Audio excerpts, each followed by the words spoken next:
Okay, great, thank you. And I'll turn on my video. Okay, I just want to check, Director Kaisley, are you our only director online? Yeah, okay, thank you for having your camera on. I appreciate that. It helps me sort through who's director and staff, so appreciate it. All right, everybody, welcome to our December board meeting. I want to give us a bit of a good start today. We have a really big agenda. And what I'd like to ask you all as we go through discussion is when you're getting into something that might be, debatable and you're a bit heated about it, let's work on using really kind language and ways to express how we're wanting to do something differently, but with kind language. And I don't say that because you're all mean. I say that because when we get heated and we're really passionate about our stuff, sometimes our language can be a little irritating, which doesn't get us to solutions. So just a friendly guidance for a great meeting today. And welcome to our Chiefs and City of Nelson rep. Hi, Keith. Okay, so I will start by acknowledging the Indigenous peoples within whose traditional lands we are meeting today. And I'll call for adoption of the agenda, please. Hewitt, DeBoon, any edits or additions? Seeing none, all those in favor? Opposed, carried, thank you. Adoption of minutes from November. Thank you, Honegraph, Hewitt, any corrections? Seeing none, Paisley's good, all those in favor? Opposed, carried, thank you. CAO, you have a few introductions, please go ahead. Yeah, two additions to our community sustainability group. Camilla Blanc joins us as our community resilience coordinator, which is in the room. She replaces Donna Dixon, who left us for the City of Nelson a couple months ago. And then online, we have Zaina Singla, who replaces Sherry Amata as our senior energy specialist. So welcome to them both. Thank you. Good to have you. And now we'll have a delegation. So we have Jenna and Andrew. You guys are there. Hi, Jenna. Do you want to check your sound? Can you hear me okay? Yes, great. Thank you. Okay, perfect. And is Anne sharing your presentation or are you guys going to share from there? I can share. Just one. Okay. Yeah, just get. Well, Jenna is doing that. I'll just let the board know this is our only delegation today. I will allow it to go. Hopefully we can get through it in about 30 minutes. We do have all the housing needs reports on the agenda, but the delegation will not be here during that time. So I'm going to give it a bit more time, but we do have a big agenda. So I'm not going to give it tons of time. Okay. Okay. All right, number two, Jenna, thank you. Awesome. Can everyone see that okay?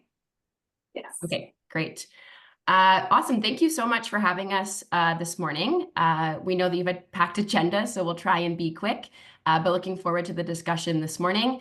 We're super excited to be here today wrapping up the RDCK Housing Needs Report with this presentation. My name is Jenna Hildebrand. I work with Macola Development Services, and I'm joined this morning by Andrew Scallon-Dickey from Turner Drake and Partners, who's our data partner on this project.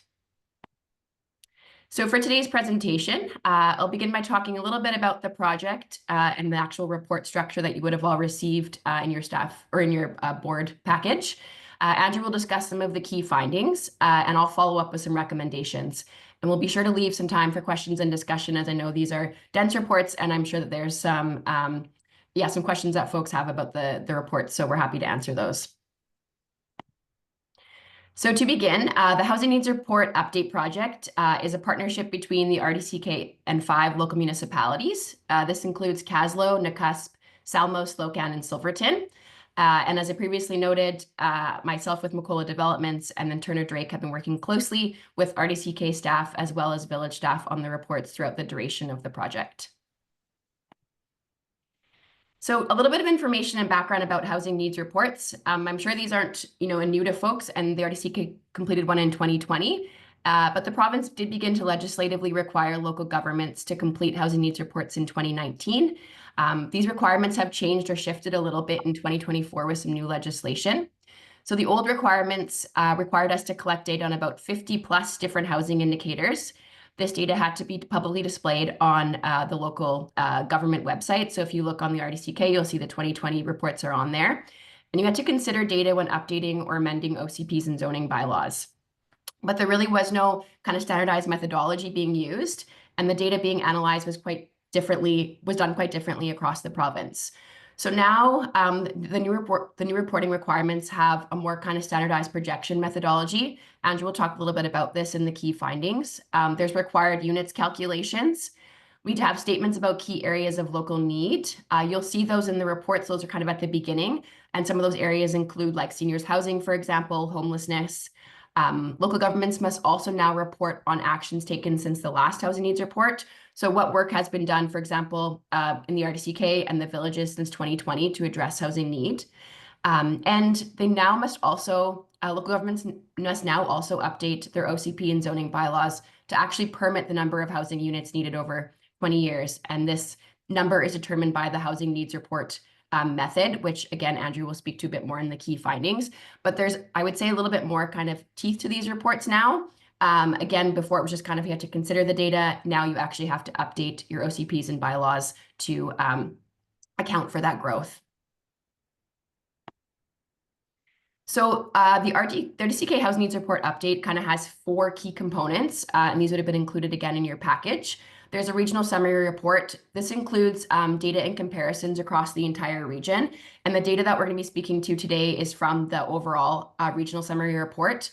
There's village community profiles. These include specific data and end reporting requirements for the 5 participating villages.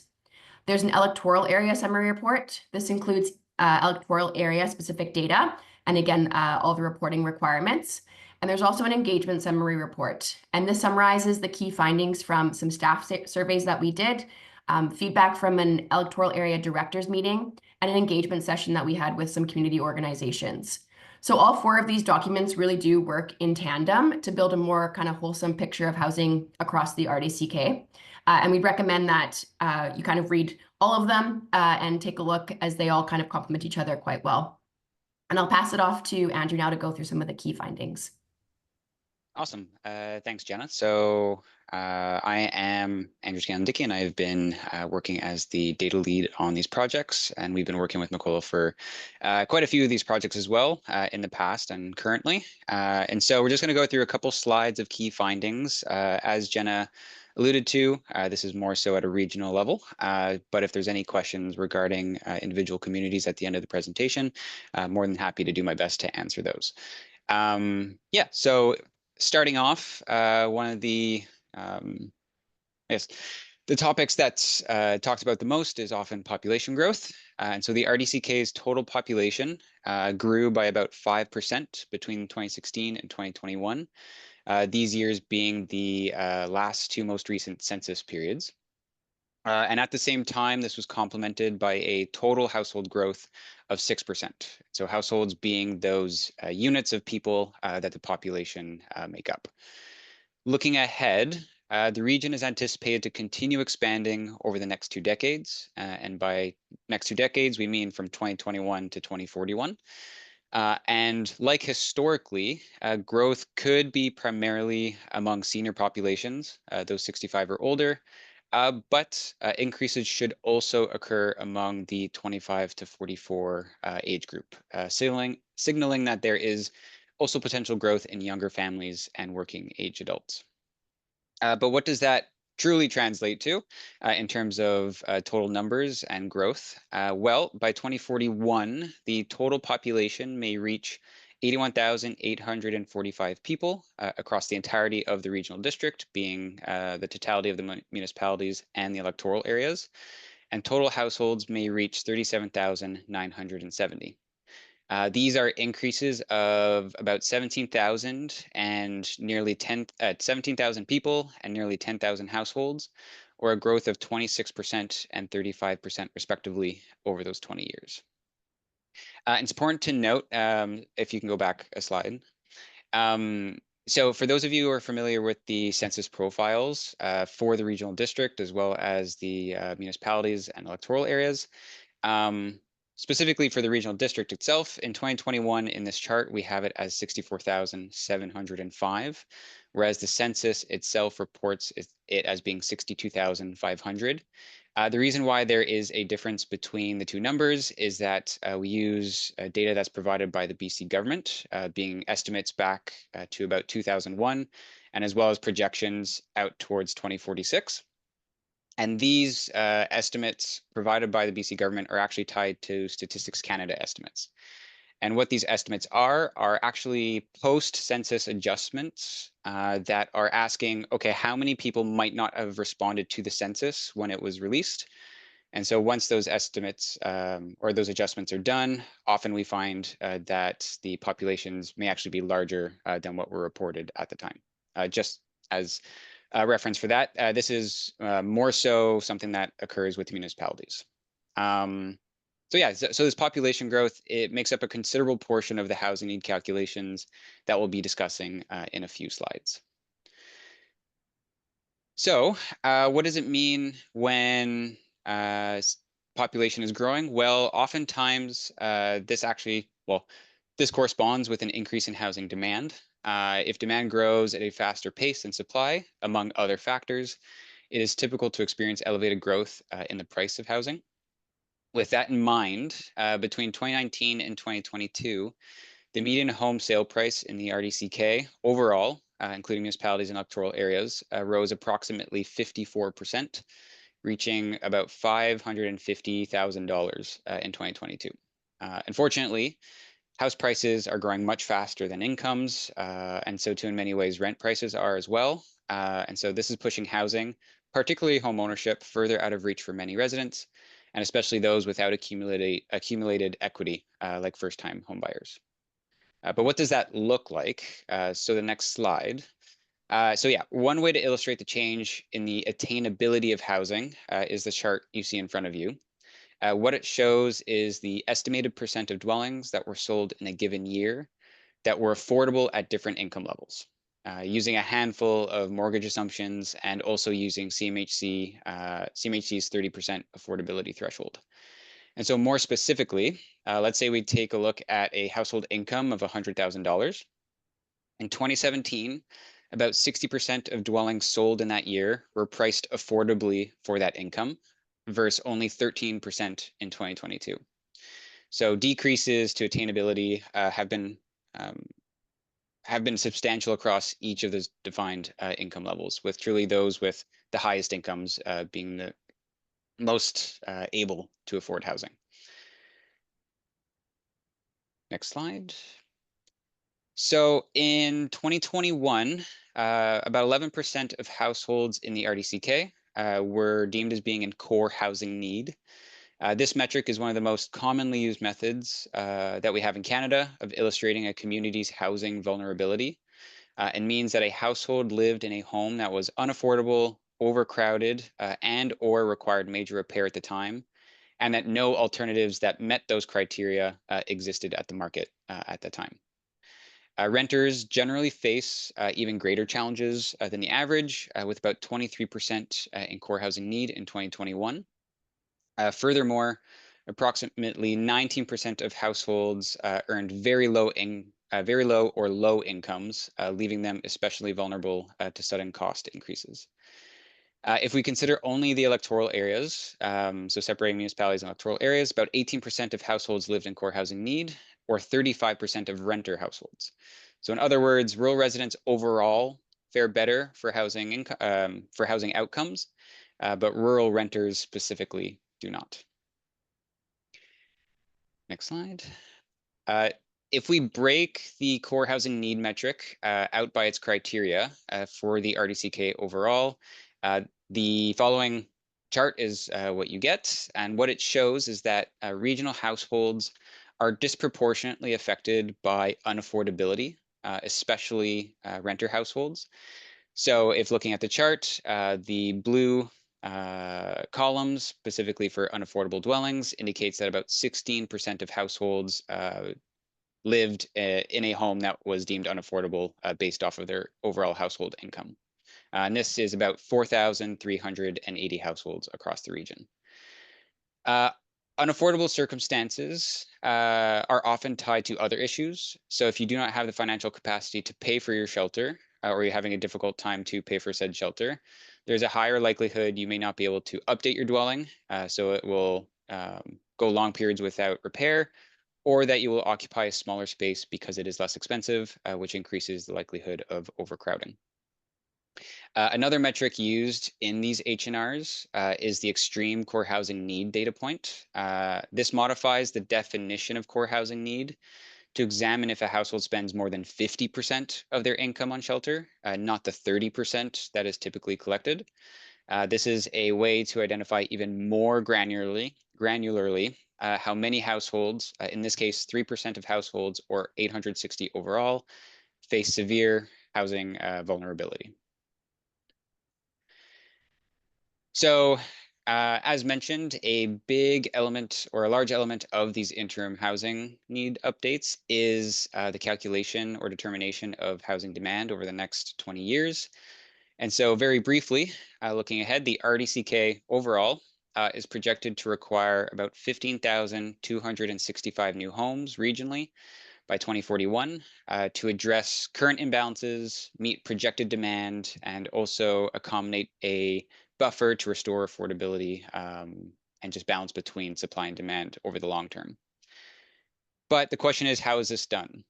So the new interim reporting requirements that involve estimating the demand for housing units over the next 5 and 20 years was introduced in June 2024 of this year. It's important to note that this methodology is a heavily prescribed methodology. The data is pretty much the data sources are broadly applied across all communities. And so if the calculations are produced by consultants, governments, or persons in the public, generally the results should all be about the same within, obviously, rounding errors. The calculations themselves take into consideration three main factors, one being current demand, so the immediate need for housing, or more so the representation of what housing we haven't built historically. Projected demand being the anticipated growth of a community and how might that impact the growth of demand for housing units. And then lastly, the demand buffer. And this is a calculation done by the BC government that is specifically applied to municipalities and not electoral areas. And what it is a calculation of additional units required to improve affordability, not only to address the units needed to address a shortage or incoming populations, but more so directed at pushing it even more to improve affordability and restore balance to a housing market to previous levels of affordability. Again, the methodology is a broad standardized approach that's intended to be applied to all municipalities and electoral areas of BC as equally as possible. This means that all communities generally use the same broadly available data. It's also important to note that the data is centered around 2021 as the base year. And this is because much of the data used comes from the census. And so the 5 and 20-year projections are based on that year. So as I mentioned before, the 20-year projection is 2041. Furthermore, while the methodology is for projected housing demand, the final result does not represent what the region or a community needs to build over the next 2 decades. Rather, what it represents more clearly is what capacity should be planned for in community plans and land use bylaws to accommodate this projection in the chance that the scenario does occur. Yeah, so what does this look like from a community standpoint? To get the total regional demand, we added all individual community results together. And so a summary of these individual results are in the chart, and you see all the municipalities and all the electoral areas. In total, the municipalities are expected to make up about 8,081 of the potential units demanded, whereas the electoral areas could make up about 7,183 units, totaling about 15,265 units as mentioned previously. So in addition to the prescribed calculations, an exercise we like to do is produce internal estimates that distribute housing demand across 3 price categories and as well dwelling unit size. And so these 3 price categories are market priced housing, affordable or below market housing, and deeply affordable housing. Affordable or below market housing is, let's say, rent geared to income. It could be co-ops, community land trusts, or units that are, let's say, funded by CMHC that are offered at below market prices. Whereas deeply affordable housing is housing that is tied to levels of income assistance.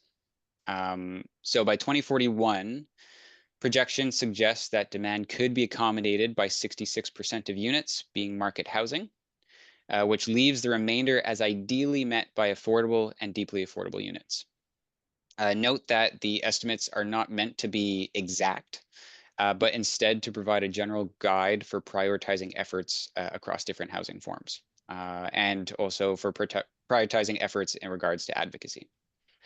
And so with that, I will pass it back to Jenna. Great. Thanks, Andrew. I'm always impressed how you can make that data seem much more digestible.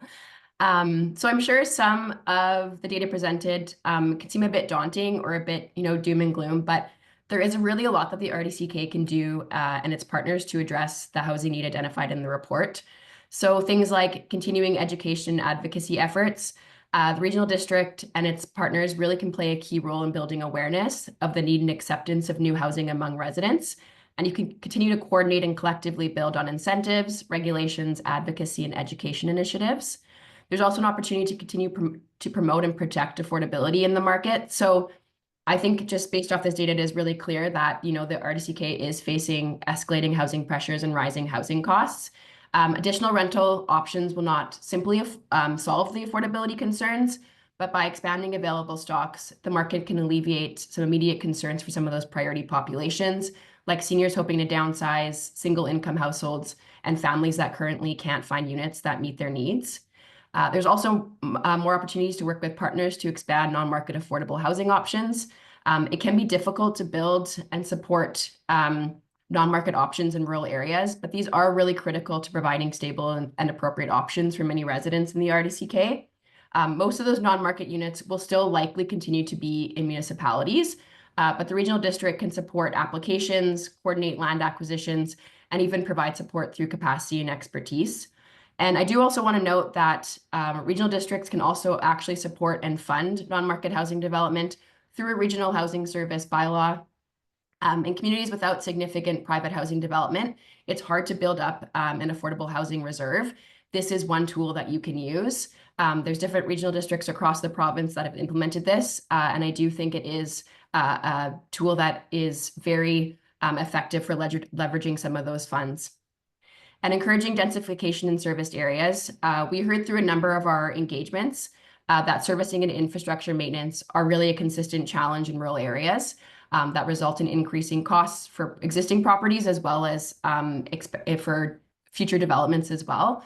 So looking at opportunities to densify through secondary suites, for example, or accessory dwelling units should be encouraged.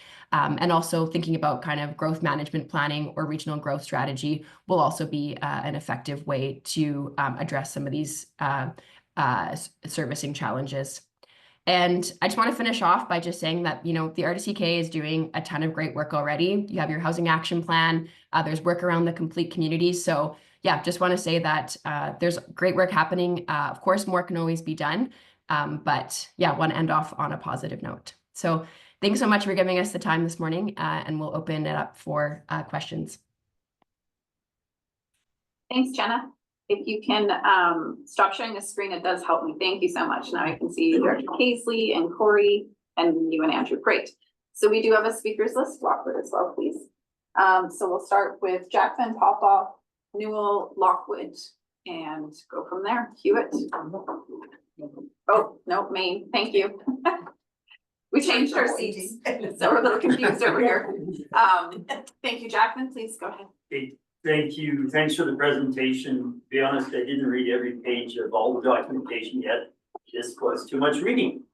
However, I'm going to ask my question, then I'm going to give you 1 minute of why I asked the question, then I'm going to ask the question again. My question: how to better understand who is coming here so we can improve these projections. Why do I ask that?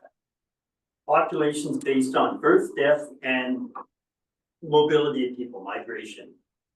I don't believe that the actual or historical growth numbers have been taken into account here. Because something major has changed, two major things have changed. And so all the projected growth numbers I see is not meaningful. What I've seen in the past looking at taxation is a lead lag effect. We will see prices and values in Nelson go up for a year, and then we'll see prices in G, H, Samo, EF go up.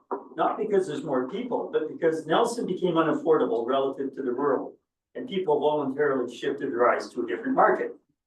We're compounding that now with something completely new, and that is who is coming in. Why are they coming here? I see a lot of people who previously accepted 1 hour plus daily commute to work. Got nothing wrong with that. If you're in Vancouver, you get to and from to work in an affordable house in 1 hour a day, you were in Shangri-La. I did not experience that in my 19 years down in the coast. However, we're also seeing people shifting to work from home. And those people may not want to cluster and pile themselves up on each other. They might actually want a backyard. Those two shifts in what we see of who's coming here or why they're coming here override all of these projections. All the good data from Stats Canada and BC Stats are meaningless. If you look at how many people moved to Area A, huge increase after years of decrease, because Area A became desirable for lifestyle and it fit to work at home. And the land was affordable, the little old houses were affordable. Yet you put future projections for Area A well below other areas. I do not believe Nelson's going to accommodate 3,000 more houses. I do believe Kootenay and Castlegar will. They're a different lay of the land. I believe E, F, G, and H are going to provide the 3,000 houses, not Nelson, plus more. So going back to the question, how can we better understand who is coming here and why, so we can improve these projections? Because I don't want to sit on this as a 5-year projection when I don't trust the extrapolation of historical data. Thanks, Dr. Jackman. Jenna or Andrew? Sure. Yeah. So understanding who's coming into individual communities is unfortunately a very difficult thing to quantify, and StatCan really only provides that data at the regional level. So we do have information about generally where folks are coming from outside the province, or from within the province, outside the province, or internationally, as well as compared to those births and death rates, as you were mentioning. But how they interact between adjacent communities, that's unfortunately a relatively large gap in the data. And we can get some information about that through the census, but yet again, the census is 2021, as you alluded to, and so a lot of changes have happened since then. And in many ways, yeah, you are right. The relationships between specific municipalities and their adjacent communities are very highly linked, and so the prices in an adjacent electoral area would be more so related to, let's say, Nelson than it would necessarily Castlegar or the smaller municipalities. And so for the projections themselves, I understand the hesitation and the hesitation of seeing these as accurate and moving forward with these. But a couple of things come to mind when looking at these. One, as mentioned, these aren't necessarily an idea of what we need to build. So you aren't evaluated on what's being built in communities. You're being evaluated on your ability to plan for the potential of this many units to be in communities. The requirement to plan for zoning itself is specific to the municipalities and not the electoral areas. That said, the electoral areas, it is a good idea to do so because that is just generally good planning practice. An important item also to mention as part of the methodology for the housing units demanded is that when calculating the unit demand or at least future growth demand, for electoral areas, what the broad stroke methodology, again, is a broad stroke. It's meant to apply to all of BC, and with that, there's going to be things that don't work for specific communities and work better for others. But what it does, it uses the anticipated regional growth projections and applies those to the electoral areas themselves. So let's say area H its anticipated growth or demand for growth over the next 20 years is directly tied to what the growth is anticipated to be for the regional district overall. So in some cases, it's overshooting. In other cases, it'd be undershooting. The last thing we do have, sorry, we have 6 more questions and we're at time, but I'm not going to stop it. But I'm going to ask that we're a little more succinct, and I do apologize. Your delegation space is probably not the greatest place to receive such a hefty document. But if you're okay, can I move to the next speakers and as we go? Yeah, of course. Yep. Okay, so that was more than 5 minutes for one question. So I just want us to all work together. And if we need to, we're going to refer this and come back to it in another time. We do have it later on in the agenda. Okay, so I don't mean to cut it short. We got 1,000+ pages to get No, through. that's okay. Thank you for your understanding, everybody. So Jackman, if we need to come back to that question, we will during the business portion. I think I've heard enough for now Okay. that we need to do more work. Thank you. Papa. Yeah, thank you, Chair. And I will not go on about my views on everything else. I'll just ask specific questions. And it's going to be geared towards rural areas. And you did mention Area H, and I'm the director for Area H. And I take a look at, and I'll use Area H as the specific example. A lot of the land is in the ALR. That presents a challenge in increasing the housing needs. And the other challenge that we have is our subdivision bylaw, which is for land that's not in the ALR, but we have the size of lots that we can create within that subdivision. And within that subdivision, servicing is a problem. Water and sewer, or actually I wouldn't say sewer, water and septic. So have you looked, I didn't read the full report, it's a lengthy report or whatever, but have you got some suggestions or recommendations how we can overcome those challenges? Yeah, so in the report or the calculations, they don't take those things into consideration specifically. Again, broad stroke approach. However, as part of the requirements for electoral areas, you aren't necessarily required to make sure you have that zoning capacity. And I think one of the reasons why that is that the provincial government recognizes that there are those restrictions, ALR, lack of sewer and water, et cetera. So it becomes more of a regional approach to addressing that demand, not necessarily in one electoral area, but how might it be best to distribute it across electoral areas or even figure it out in terms of relationships with the municipalities. You. Newell. Thank you. Thanks for the presentation. I represent electoral area F. My name is Tom Newell. On the graph or chart, distribution of demand, I found a glimmer of hope in that the greatest demand for subsidized housing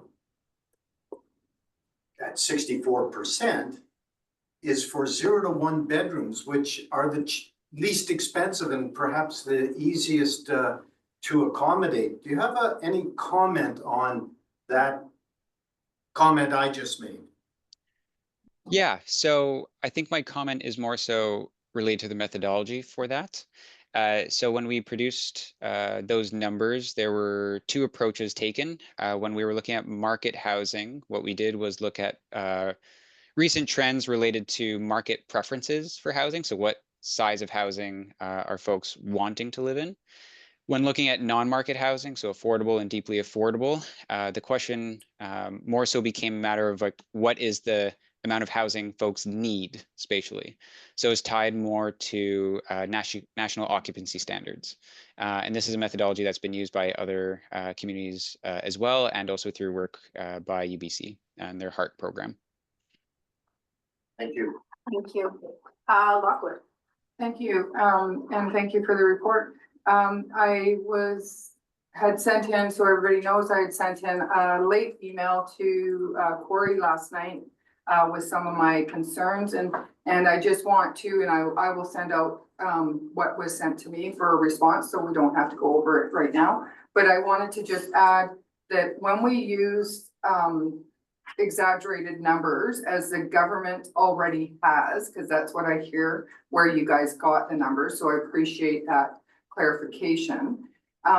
As municipalities, we get a small community grant, and we actually have to go on actuals on Stats Canada, not on what they project that we have living in our communities. So when they say that we have more people living in our communities, and we put that in a report, then they're gonna come back to us and say that, yeah, you have to. It's already been proven that they're mandating local government to do more and more things. That's a concern of mine. The Village of Samo has already gone through that with a report that we received in 2022 over something else. And we were told, oh yeah, you guys accepted the report, even though we knew it was wrong information. And now it's biting us in the rear end. So I'm concerned about these, why we're not using, when it says we're using Stats Canada, when somebody looks up Stats Canada and they see that Samo has 1,140, and last year, or in 2016, it said 1,141, and we are way above those numbers because the estimates are 1,170.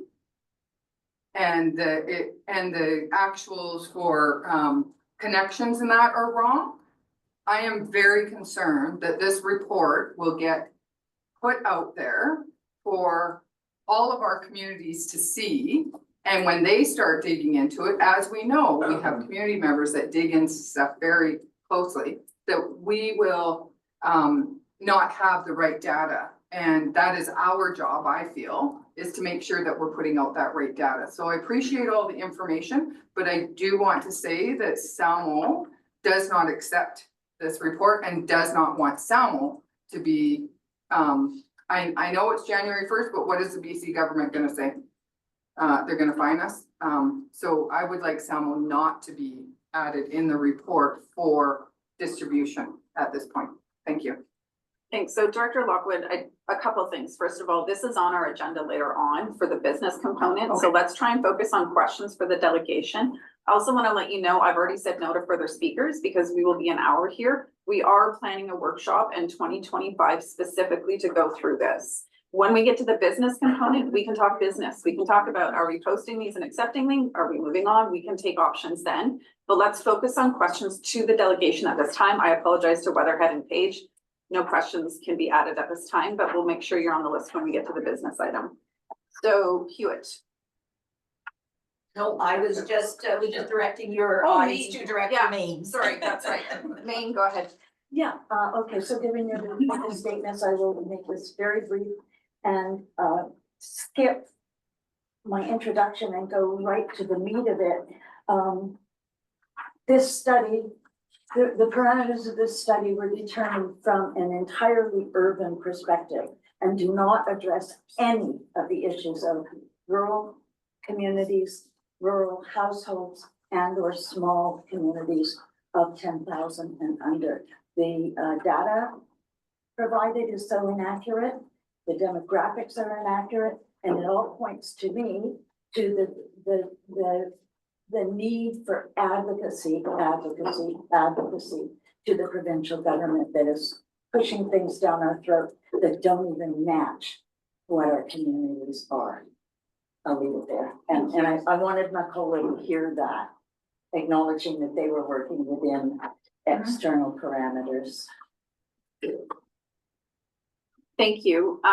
Andrew, go ahead. I see you unmuted. Yeah, I just want to clarify just on the data sources, and I recognize the frustration when it comes to rural data. We do come across a fair amount of issues regard to suppression, particularly for small communities.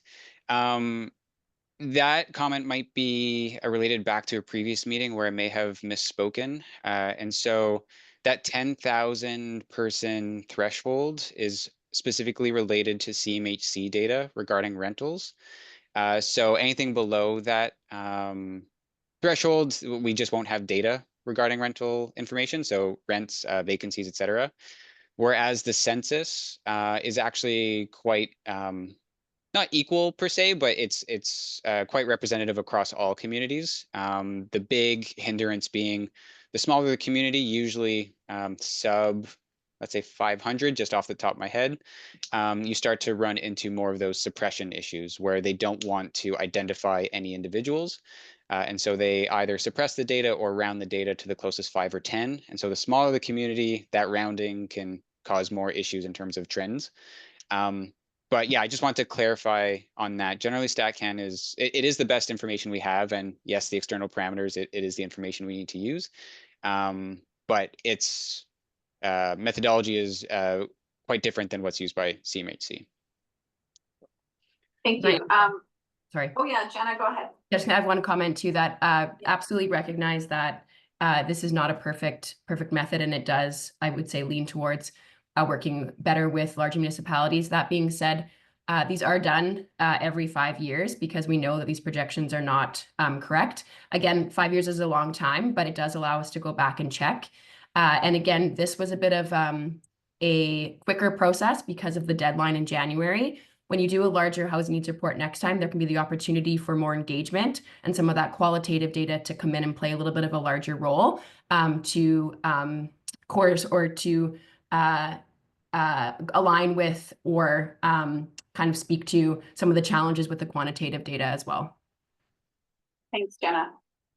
So bear with me for 1 minute to our delegation. I would like to get just a nod of heads. I'd like to propose something. Let's continue this discussion because we have the delegation here. The business itself, I'm going to recommend we refer to next month. So that's how we'll trade the time out. And I will happily wear that they want it by January 1st. It's not acceptable is what I'm hearing. So nod of head, do you want to continue and be able to ask the delegation questions? We won't focus so much on the business of it today. And if not, we'll stop now and we'll just end the delegation. So let's continue the questions. I did Page, Weatherhead, and Lund. So we can keep that going. I will not go past 10 o'clock though, okay? So I'm gonna go ahead and speak because I was on the list as well. I think it's really great to know when I first read these, the notion of how much we had to create, and I live in an area with 24 unincorporated communities. Only one of them has zoning. No water, fire is like 20% of the whole geography. So the notion of creating housing was like, it was just overwhelming. So I think that was part of my experience myself in reading these reports is how can we also do this? We can't even provide water to everybody. So I'm grateful to hear that the expectation is that our planning documents and our zoning builds this in, that's the primary expectation. That I can handle. I'd love for our planning to get caught up. So great, let's do that. What I want to note is that I do have great concerns that local government is being put in the position of dealing with a for-profit market issue. And this is where my question to the delegation is going to come. When you look at the rural areas, 81% increase in housing prices in less than 4 years. That is a significant stat. That is not a responsibility we can take on. It's actually subsidizing a for-profit market from a building perspective. But what it does tell me, and I'm getting to my question, is that the areas that experience that have two other factors that are really important stats. One, the unzoned, unregulated areas are the ones seeing these high increases. Number two, they're also the ones seeing the greatest rates of low income. They're also, third stat that I found was that it's also where our primary residents that don't, or owners that are not residents are residing. So my question to the delegation is, do you see this pattern in your other housing needs report where unregulated land or lack of land use planning combined with the new kind of let's live in the wilds but not actually live there? I'm trying to say that nicely. Do you see that pattern occurring in other places? Short answer, yes. And it's a multitude of factors, and that includes the ones that you've mentioned. A big thing is the pandemic wasn't kind to all of us, but when you look about to rural housing in particular, the movement of folks to the rural areas who wanted that different form of lifestyle, one, that added demand, two, the rural nature of living, just generally being in nature, that also adds an additional group of folks or a group of demand being recreational properties. So you have much more, particularly in recent years, folks who are competing with each other and thus driving those prices upwards. And that's not something that we're only seeing in the RDCK. It's something we're seeing across BC and other communities, and then also all the way across the country in Atlantic Canada. It's an unfortunate trend. And while Also important to note too, with a lot of these rural communities, and as you mentioned, the lower incomes that are reported in these, that is also a trend that we see in many. Oftentimes, it's actually also associated with these rural properties being owned for long periods of time, and so a lot of those low incomes are reported of those who are retired or aren't earning employment income. So a big issue that we see on that end is for those who don't have savings or investments, the issue isn't necessarily accessing housing in those communities, it's the addition of not being able to maintain their housing in those communities. So that was just the additional point I want to put on there. I'm not sure if Jenna has another thing to add. No, I think that adds it. I think it kind of plays with some of that advocacy efforts.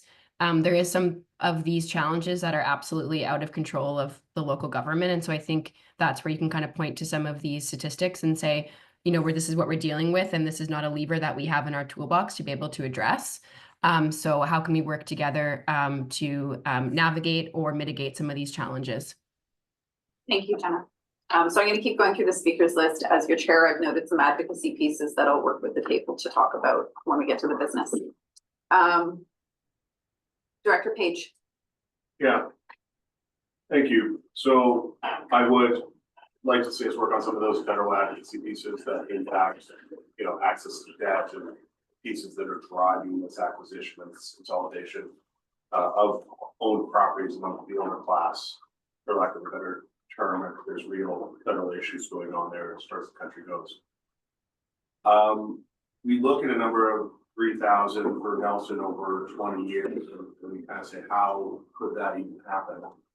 And I think when we see the impacts, it's good to plan out to understand what the drivers in the past have been in terms of the number who figured it out. I think when we talk about sub-regional, when we talk about E and F and Nelson, we're working together to understand those group numbers, those lines of, does the boundary shift? Do we make investments in servicing? Is it fluid that's growing? Is it more short that's growing?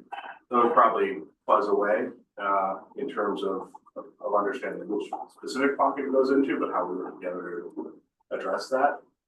The other piece there is with such a big number, such a large amount of pressure, and obviously the graph is shocking on how much $100,000 income could take up for housing in 2017 and 2021, and the whole graph there.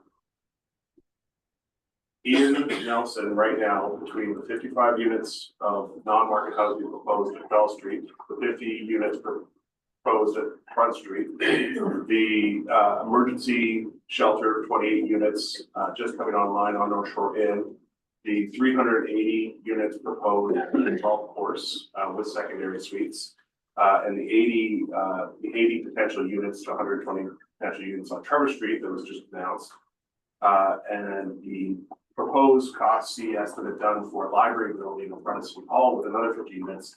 That's pushing us up into the 800-900s already conceived of. And so the challenge there is how much our land use planning and our planning in general, both as a city and as a group, protects people in various income levels through non-market purpose-built rentals that are available to the workforce. So as much as the pressure of all these people coming and enjoying this beautiful area is hard to deal with, it's how we deal in an environment, in a hybrid environment to planning, where it's not just the private market that gets serviced with housing, and we're not creating all of these tragic stories because we don't have the planning in place to put something in place that they can have ahead of the roof over their head. That's my only comment. Okay.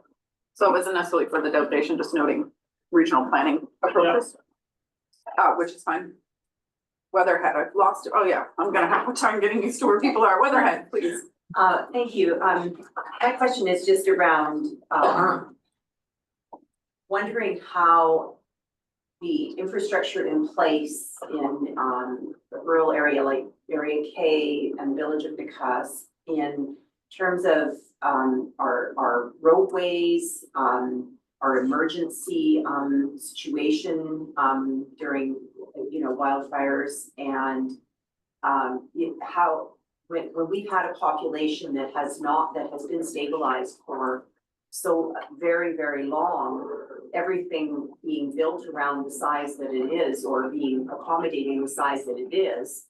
Regionally, I can't see how regionally we can, other than through zoning, I guess is the only thing, but it's just, those things aren't going to change, so I just don't see how it would even hold that population growth adequately without creating, for the low population in that area, it would price us out. It would be astronomically expensive for taxpayers in our region. So it's really hard to conceptualize these numbers as being even realistic at this point in time.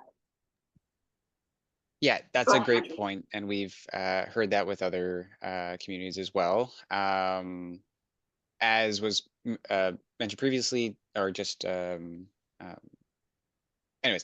the approach is purely for the zoning, and so it is very much kind of a one approach sort of side to the material that we're providing to you. And so the conversation about amenities, services, road infrastructure, all that, that isn't involved in the calculations.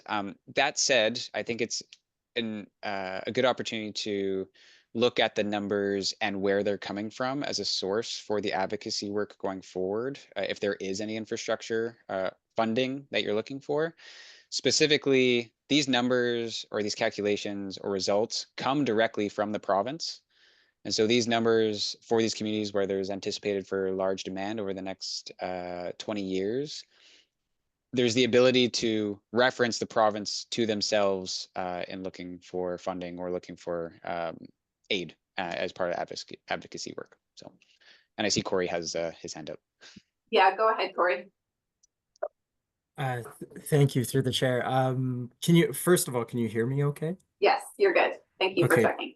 Great. I just wanted to tack on to Andrew's response there that I think that these comments, and it ties back to Director Popoff's comments as well, really points to the importance of considering the recommendations in these reports, which are tied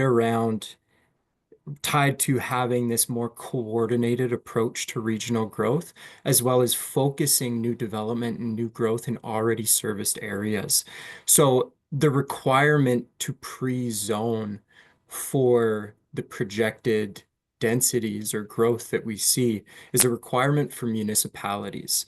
In the electoral areas, that requirement isn't there. While it's seen as a best practice, I think that we need to have those other pieces in place around, a coordinated regional approach to planning, as well as a better understanding of those services in the areas and how they can accommodate growth before we endeavor to try and pre-zone in those rural areas where that understanding might be a little bit limited. So I just wanted to tack that on to Andrew's response, just to help contextualize things in that more regional perspective. Thank you. Thanks, Corey. So we have two more speakers, and then we're going to say thank you to our delegation. So Lynn and then McLaren Cook. Sure. So I represent the village of Spokane. We received our report on Monday, and I just wanted to feedback our appreciation for the work in here. I'm totally understanding that data is tricky in rural and small areas. This does provide a baseline and a snapshot in terms of growth and housing.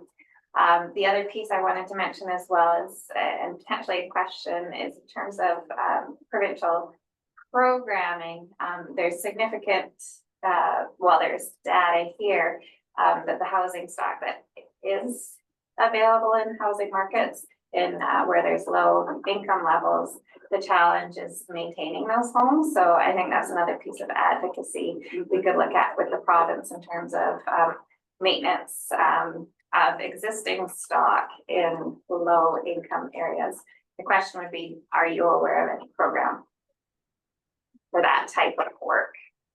Are you talking about specifically like units that are already operated by non-market housing operators?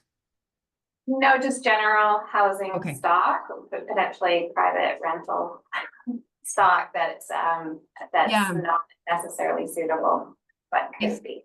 I think most of the programs right now are more kind of around like retrofitting. There are some potentially around sort of updating kind of like heating sources, like through heat pumps and things, but I wouldn't say there's necessarily necessarily maintenance programs.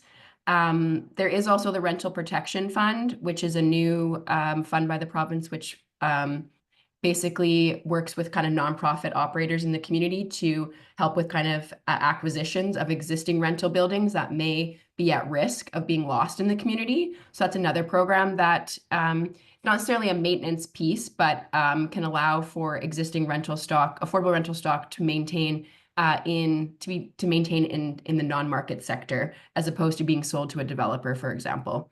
So those are two. They're not perfect programs, I would say, but those are two programs you could potentially look to in terms of retrofits, and then keeping stock, affordable rental stock in the market. Thanks, Jenna. McLaren. Thank you, Chair. I'll be super quick. Just on that note about the Rental Protection Fund, I know that we've been advocating for, at least at the Village of Macasp, we've been advocating for lowering the threshold, because the threshold is 5 for small communities, and many of our small communities don't even have buildings that have 5 units in them.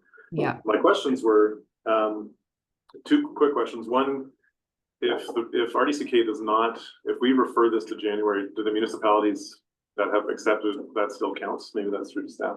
Can we deal with that one in the business component? Thanks. My other question is, for Village of Macasp, for example, that I represent, the average units per year that we need over 5 and 20 years respectively is about 29 and 15. And I think our busiest year ever was 19 building permits, and that was far and above the average. So how does that reflect, like, if we don't actually build 28 units per year, how is that reflected in the ongoing housing needs if the housing units stay relatively stagnant? Yeah, so you aren't evaluated on how much you actually build over the next few years. If that's what the question was more so related to, the biggest thing is just, do you have the capacity to build those units if all conditions were to allow for them to be built? So let's say construction and labor was affordable, there was a market demand for those units, and the zoning was available for it, then you would be able to build the 25, I believe you said, is the average. So to some, the biggest element is making sure you have enough capacity for it, at least for the next 20 years. And then when we revisit these housing needs reports, the next one will be required in 2028. The intent is to revisit the calculations during a closer to a census period, and also in different market conditions, and then doing a course correction. So this is what we anticipate now for the next 20 years, but that might be a different expectation in 3 years' time when we redo the calculation with new data. And that might be that there's an anticipation of need for more. It could be an anticipation for less. But as part of planning processes, it's about kind of making those adjustments, course correcting, and just doing what's best to be prepared if that eventuality may occur. Thanks, Andrew. So thank you so much for your time. I want to acknowledge that you were following the methodology that was prescribed for this. It was very specific, and also that you had a timeline that was very quick, and you're also working in a regional district that has predominantly rural areas that change how that data can be used effectively. So I just want to acknowledge that you did great trying to pull this all together. You did pull it all together. And thank you for your time. I look forward to when we can have a workshop with you and we can drill down deeper into this very important issue. So happy holidays, Merry Christmas. Thanks for being here. Thanks all. Feel free to stick around. You're welcome to stay. Thank you. Bye. Thank you. Okay, directors, thanks for that. We are going to keep going on the agenda. Item 3, committees and commissions for information. Those were just received. You've gotten them there for your information. With recommendations, 3.2.1, Roseberry Parkland and Trails. Yeah, I will move that recommendation that the board appoint the following individual to Roseberry Parkland and Trails Commission for a term to end in December 31st, 2026 as Richard Allen. Second, thank you. Main discussion. All those in favor? Opposed? Carried. Thank you. And the next one, go ahead, Papa. Yeah, I'll move the recommendation for the payment of the following grants from Recreation Commission number 6, which is New Denver, Silverton, and Area H, and that the amounts and the grants are listed in there. Thank you. Second main discussion. All those in favor? Opposed? Carried. And you have a second motion? Yeah, and I'll have the last recommendation here that the board appoint the following individuals to Area H, New Denver, Silverton, Spokane Lake Recreation number 6, which is Richard Johnson with alternate Tyler Austin Bradley and Erica McKeel and alternate Angela Simpson. Thank you. Thank you. Discussion? All those in favor? Opposed? Carried. All right, keep going. Might as well keep going. And the other recommendation is the appointment of the following individuals to the Winland Regional Nature Park Commission appointments for a term to end in December 31st, 2026. It's Craig Lawrence, Lois Lawrence, Kyla Ellis, and Annie Roche. Thank you. Thanks. One discussion. All those in favor? Opposed? Carried. Thank you. Salmon Energy Rec Commission. Cunningham or Lockwood? That the board appoint the following individuals to the Salmon Area G Rec Commission number 7 for a term to end December 31st, 2026. Margaret McDonald, Andrew Ellis, both from Salmon, Ian McGinnis, and Cindy Spratt, both from Area G. Thank you. Do you second that, Director Cunningham? Thank you. Discussion? All those in favor? Opposed? Carried. North Kootenay Lake, 3.2.5. Director Hewitt, do you want to take that one? Yes, can they be moved as a block? Or do they have to? It's just direction. Yeah, you can do those as a block. Thank you. All right, move both of the recommendations that the board directs staff to prepare an amendment bylaw for Castle and portion of electoral area D library financial aid service bylaw 790/1990 to increase the requisition limit by 25%, and similarly the town of Caslo and village of Caslo emergency response jaws of life local service establishment bylaw 1340/1998 to increase the requisition limit by 25%. Thank you. I'll second that. And I'll just make a quick comment, noting that this is a really good example. I think in our water services, it came up. This is a bylaw increase. This is not the exact same as we're increasing taxation by 25%. This just gives us more room because we're close to the ceiling. But just as an FYI, when you increase bylaw limits, you're not automatically taxing 25%. And this is per participants only weighted, so. All those in favor? You're not a participant, are you? We'll take Preston taxation, sure, that'd be great. Any opposed? We opposed? We're good, okay, thank you. Water Services Committee, Chair, can I move the first 6 recommendations as a block? their third content on bylaws, can you read those as a block? I don't think we can on bylaws. Yeah, through the chair, if for any reason you needed to rescind third reading, it makes it very difficult if you're just gonna do one bylaw. So I would move them individually. Okay, well, and as the chair said, these are only raising the limits. They are not increasing the demand on the users, which isn't a tax, it's a fee. Just to be clear, it's not raising taxation, it's the fee for the users to use the water. So I'll move the first recommendation, which is the Sanka Creek water distribution, the bylaw that's moved. Thank you, Jackman. Discussion? All those in favor? Opposed? Carried. And I do appreciate if you can short form the motion. Yes, okay, we'll bow for first, second, and third time by content. Thank you. Thank you. Discussion? All those in favor? Duhamel Water Service Establishment. Oh, Jasper. Okay. Discussion? All those in favor? Opposed? Carried. Burton Water Service Establishment bylaw, first, second, Weatherhead. and third. Thank you. Discussion? All those in favor? Opposed?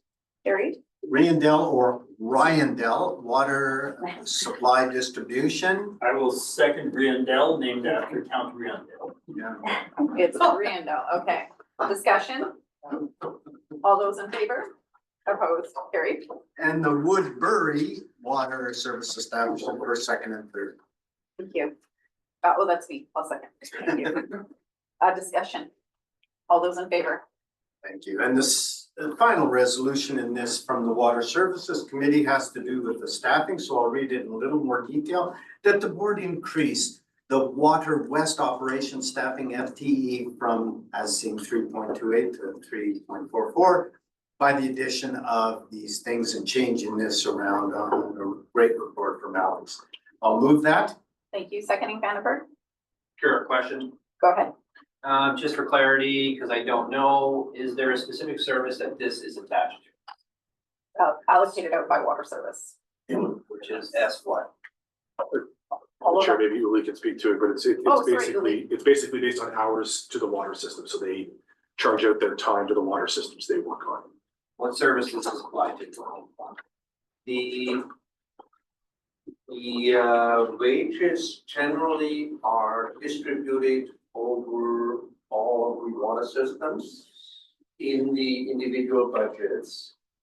Then there is an administrative portion that is not field time, that the operators don't directly allocate to a water system. That is landing in A103, the allocation service, and this end of year distributed out to these water systems. The water systems we are talking about in this specific case are the Western Central, as we call it, water systems. That would be everything but Ryaldale, Sanka, Vista, Erickson, and Arrow Creek. So all the water systems that are not in area A, B, C, and Town Crescent. Thank you. Thank you. All those in favor? Opposed? Carried. I just want to double check. Casely is still, Director Casely, thank you so much for leaving your camera on. I'm just making sure I'm not missing any other directors. Director Davidoff has not joined us, so. Okay. Crescent Valley Services Committee. Boone, go ahead. Okay, start with the first one. At the 2024 financial plan, amend recreation facility, Crescent areas A, B, and C, service as 224 to allocate up to $5,000 to support the Christmas parade expenses. The Christmas parade was a very big success with 60 floats. Second. Sorry, move your 13 motion minutes. and then request a second, and then if you want to speak to it, you can. Okay. Yeah, I just wanted to say it was very successful. It was larger than it ever has been. It was 60 floats this year, well attended. The plan with the organizers is to make it even a larger event to draw people out of towns as far away as Nelson to come to see our Christmas parade. Thank you. And the cost. Okay, no crosstalk. It means people online can't hear you. Thank you. All those in favor? Opposed? Carried. Your next one, and you do not have to read the motions verbatim. You can just do general if you like. Right. Not sure how to summarize this then, but that the board directs staff to award the contract for the CDCC stair canopy to ZKO Construction for $214,733. Further, the necessary project costs $249,388 be included in the 2025 financial plan for service 224 recreation facility Creston, grades A, B, and C for the East Stairwell Cover Project. Thank you. Do we have a second? Thank you, Jackman. Discussion? All those in favor? Opposed? Carried. Go ahead. Okay, next is that the board directs staff to enter into a 5-year agreement with the Creston Birdie Club beginning on October 1st, 2024, 5 years. Further, that the board chair and corporate officer be authorized to sign the necessary documents. Thank you. Do we have a second? Vandenberg, Tierney, discussion? All those in favor? Opposed? Carried. Lastly, then, that the board directs staff to enter into a 5-year agreement with the Creston Curling Club beginning on October 1st, 2024 for the use of the curling lounge and storage at the CDCC. Further, that the board chair and corporate officer be authorized to sign the necessary documents.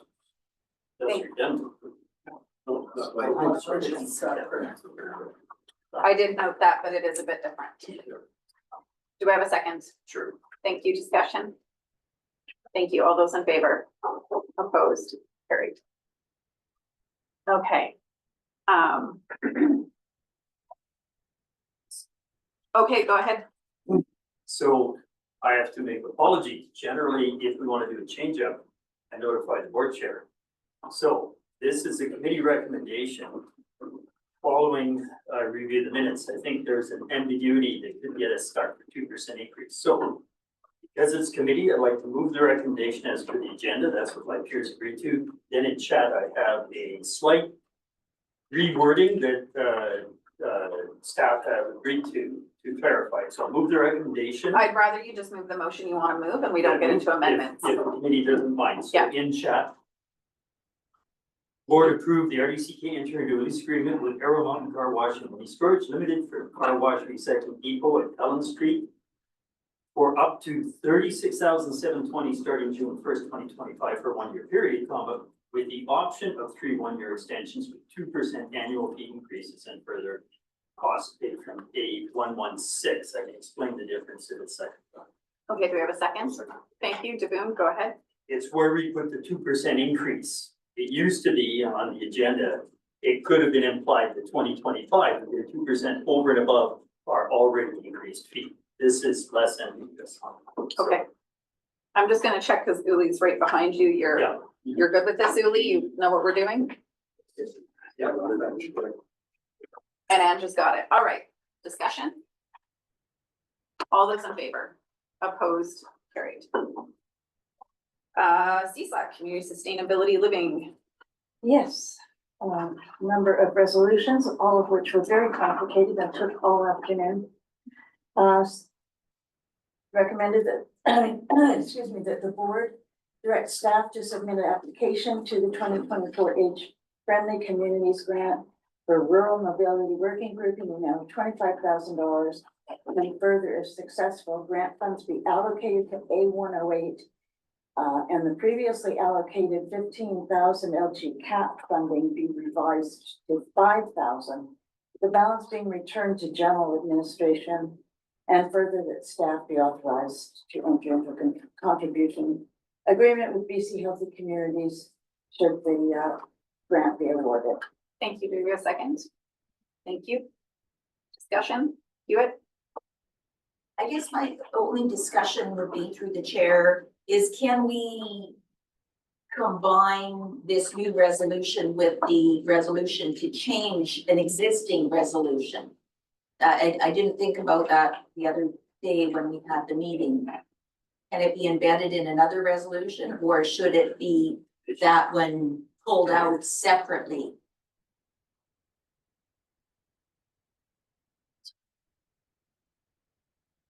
One moment. Sorry. No, that's okay. No, it's through the chair. It's a good point. We technically should be rescinding the other one. Was it actually?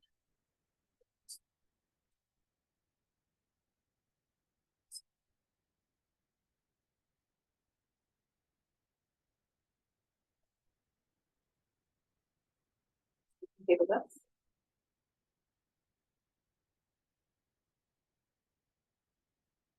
Through the chair, I think that you will have to rescind 38424. I think that's the better way to go, as opposed to referencing it in this and then just have this motion as a standalone motion. So should we table this one and then rescind the other one first? Ange, go ahead. And through the chair, Stuart, I believe we're still on the first motion, which would have been the 458 on 4. It was a recommendation to amend, and then there was a further amendment, and then it became a main motion. And then the next one was an amendment. Okay, we're gonna table this. We'll come back to it after lunch. What's the motion for that, Ange? To move and second postpone.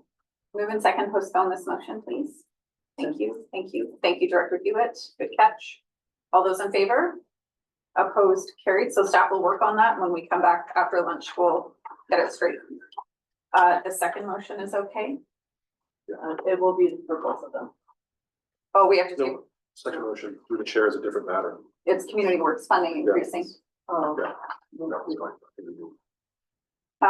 Go ahead on the, you don't have to read the whole thing, just read what's been amended. Essentially, you're increasing the grant from 60 to 80. Correct. Increase the grant from 60 to 80 as written for 385.24.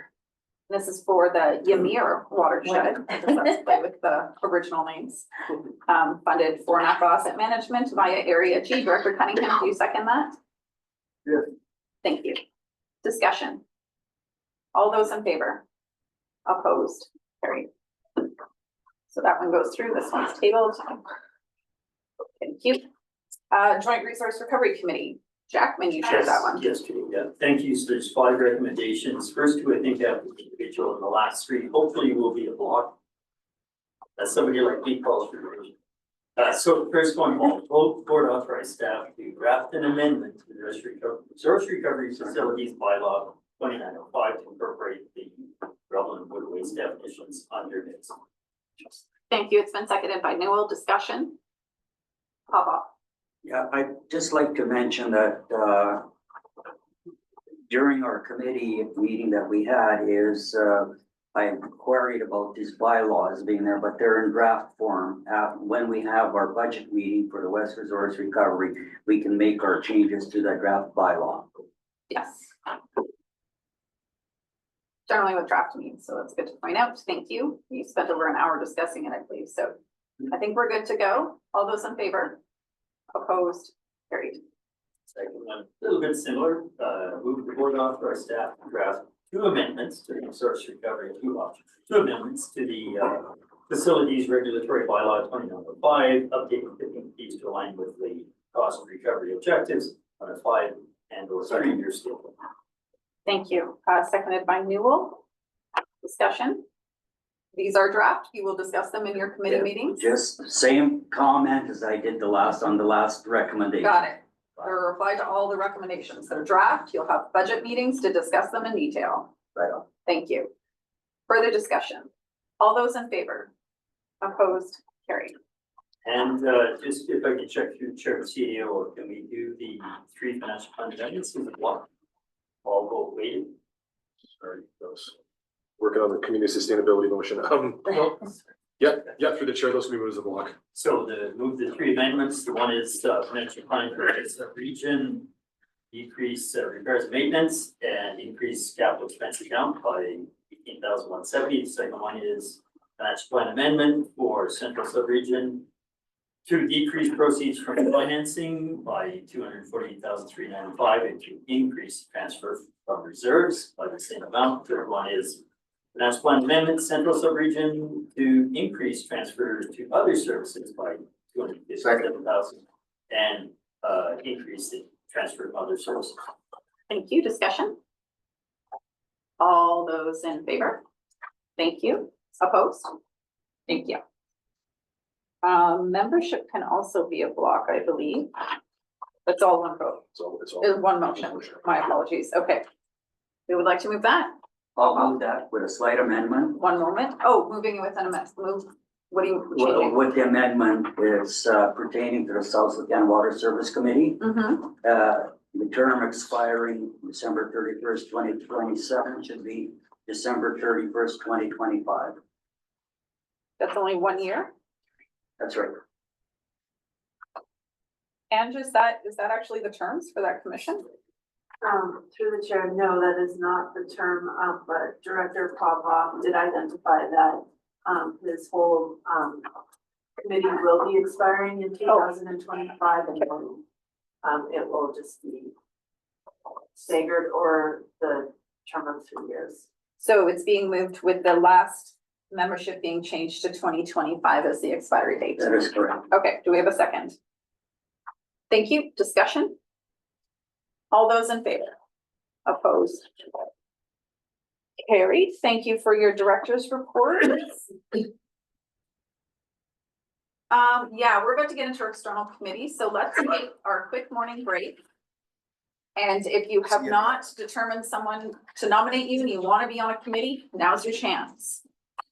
So we'll be back in 10 minutes. Thank you. Okay, directors, I'm going to email out 2 motions for item 3.2.9. That'll, when we pull it off the table, it'll have to be read. So basically what we're doing is amending a previous motion.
All right, welcome back.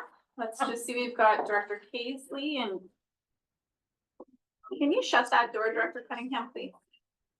Thank you. And we do not have David off, do we? Correct. Okay, thank you. Or Tierney, using the rhythm talking, that's right. Oh, that's who's talking out there. Okay. Thanks, Director Cunningham. All right, so we are into our 2025 appointments, external committees. This is item 3.5. The first section are the organizations in good standing, meaning we do not have to renew or make any appointments to those. And then you'll see the policy was attached, just so you understood the policy in which you are following when you are appointed to an external committee. And we will start with 3.5.1. Cascaron District Public Library, who would like to make an appointment? Oh, I will. Go ahead. Walter. Yep, Terry Dearly. Thank you. Is there a second? Thank you. Discussion? All those in favor? Opposed? Carried. These roll. Sorry. Yep. Central Kootenay Food Policy Council. So with these ones, when you're nominated, I will ask if you accept, and I'll go through to see how many nominees we have. Hannah.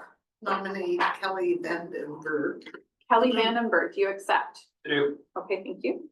So put that first name down. And further nominations. I'll nominate Aiden McLaren Co. McLaren Co, do you accept? I do. Okay, Lockwood. I'll nominate Penny Hennegraaff. Okay, and Can I accept as the alternate? You Like, sure if someone can. else wants it, please say so. Okay. I'll do it only if nobody else wants to. okay. So Hannah Graff under the alternate. Are there further nominations for this council? Looking around, checking online. All right, that one's pretty clear. Now I will take a motion to appoint Vandenberg, McLaren Co, and Hannah Graff as alternate to the Central Kootenay Food Policy Council. Thank you, Jackman, Hewitt. Discussion? All those in favor? Opposed? Good work. All right. CBRAC, Columbia Basin Regional Advisory Committee, opening up 4 nominations. Hannah Graff. I'll nominate Teresa Weatherhead. Weatherhead, do you accept? Yes. Thank you. Weatherhead. I'll nominate Wayne Hanegraaff. Director Hannah Graff, do you accept? I do. Thank you. And next, For the Duncan Reservoir, I'll nominate Gary Jackman. Jackman, do you accept? I would, and I think I could represent Duncan reasonably well. Yes, thank you. All right, are there further nominations for this committee? Seeing none, I'll take a motion to appoint Weatherhead, Hannah Graff, and Jackman to CBRAC. Thank you, McLaren Co. Lockwood. Discussion? All those in favor? Opposed? Carried? Okay. We're on 3.5.4, Kazan District Community Forest Society Board. I'll appoint this one. This is Area D, and I do apologize. I was able to confirm Sarah Sinclair. I will appoint. Do you second that? Thank you. Discussion? All those in favor? Opposed? Carried? Sorry, Andrew, I meant to tell you I confirmed that one. Okay. Municipal Finance Authority. I'd like to nominate Director S. Hewitt. Director S. Hewitt, do you accept? I do. All right. And I would like to nominate Director Newell as alternate. And Director Newell, do you accept that? Yes. All right. Further nominations for MFA. You're in the room, checking online. All right, I'll take a motion to appoint Hewitt as the primary and Newell as the alternate to Municipal Finance Authority. Jackman, DeBoon, discussion. All those in favor? Opposed? Carried. And MIABC, Municipal Insurance Association of BC. Nominations. No. Director Page. Director Page, do you accept? Yeah. Thank you. Further nominations. Me. Director Turney as alternate. Director Tierney, do you accept? I do. Okay. And further nominations. Stuart Horn is alternate. He doesn't get a nomination from us. Sorry. He appreciates it. Further nominations of elected officials.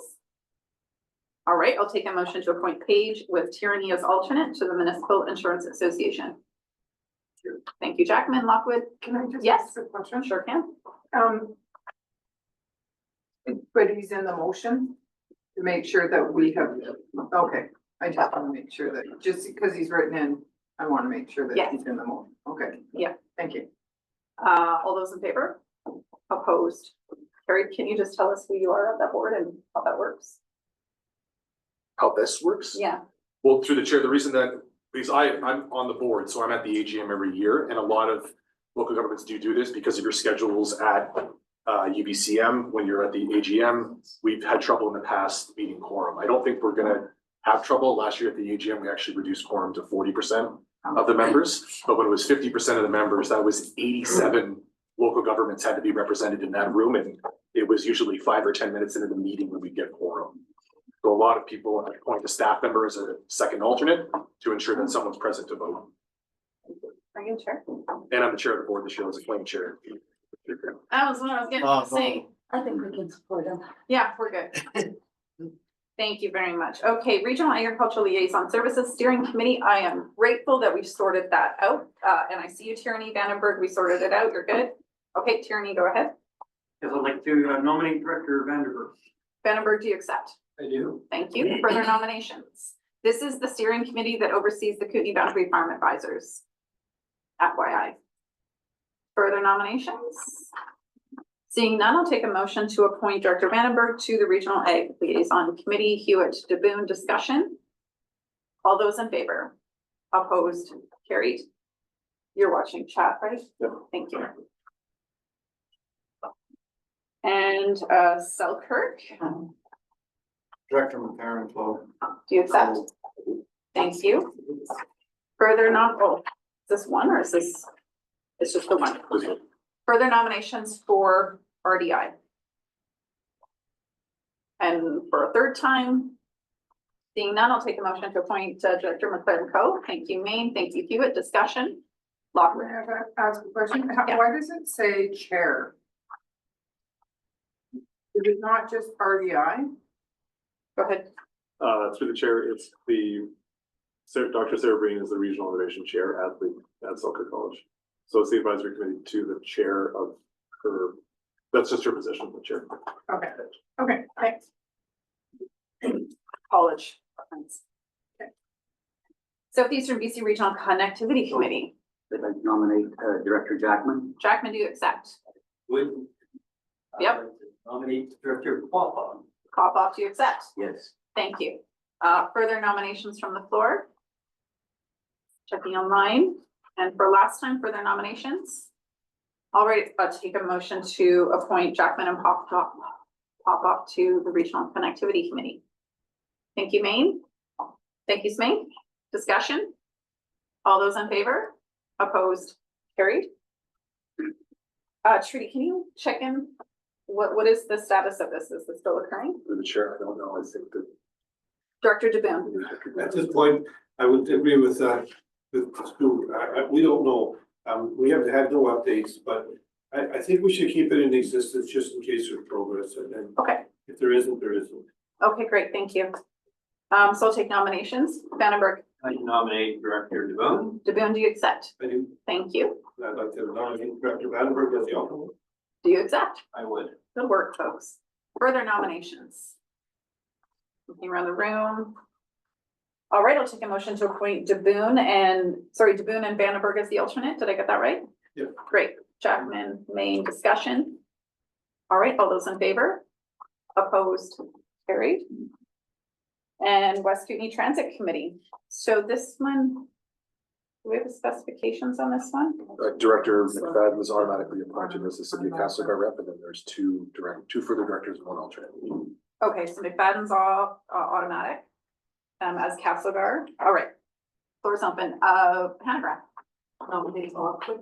Lockwood, do you accept? Yes, I do. Thank you. Newell? Director Popoff. Popoff, do you accept? Yes.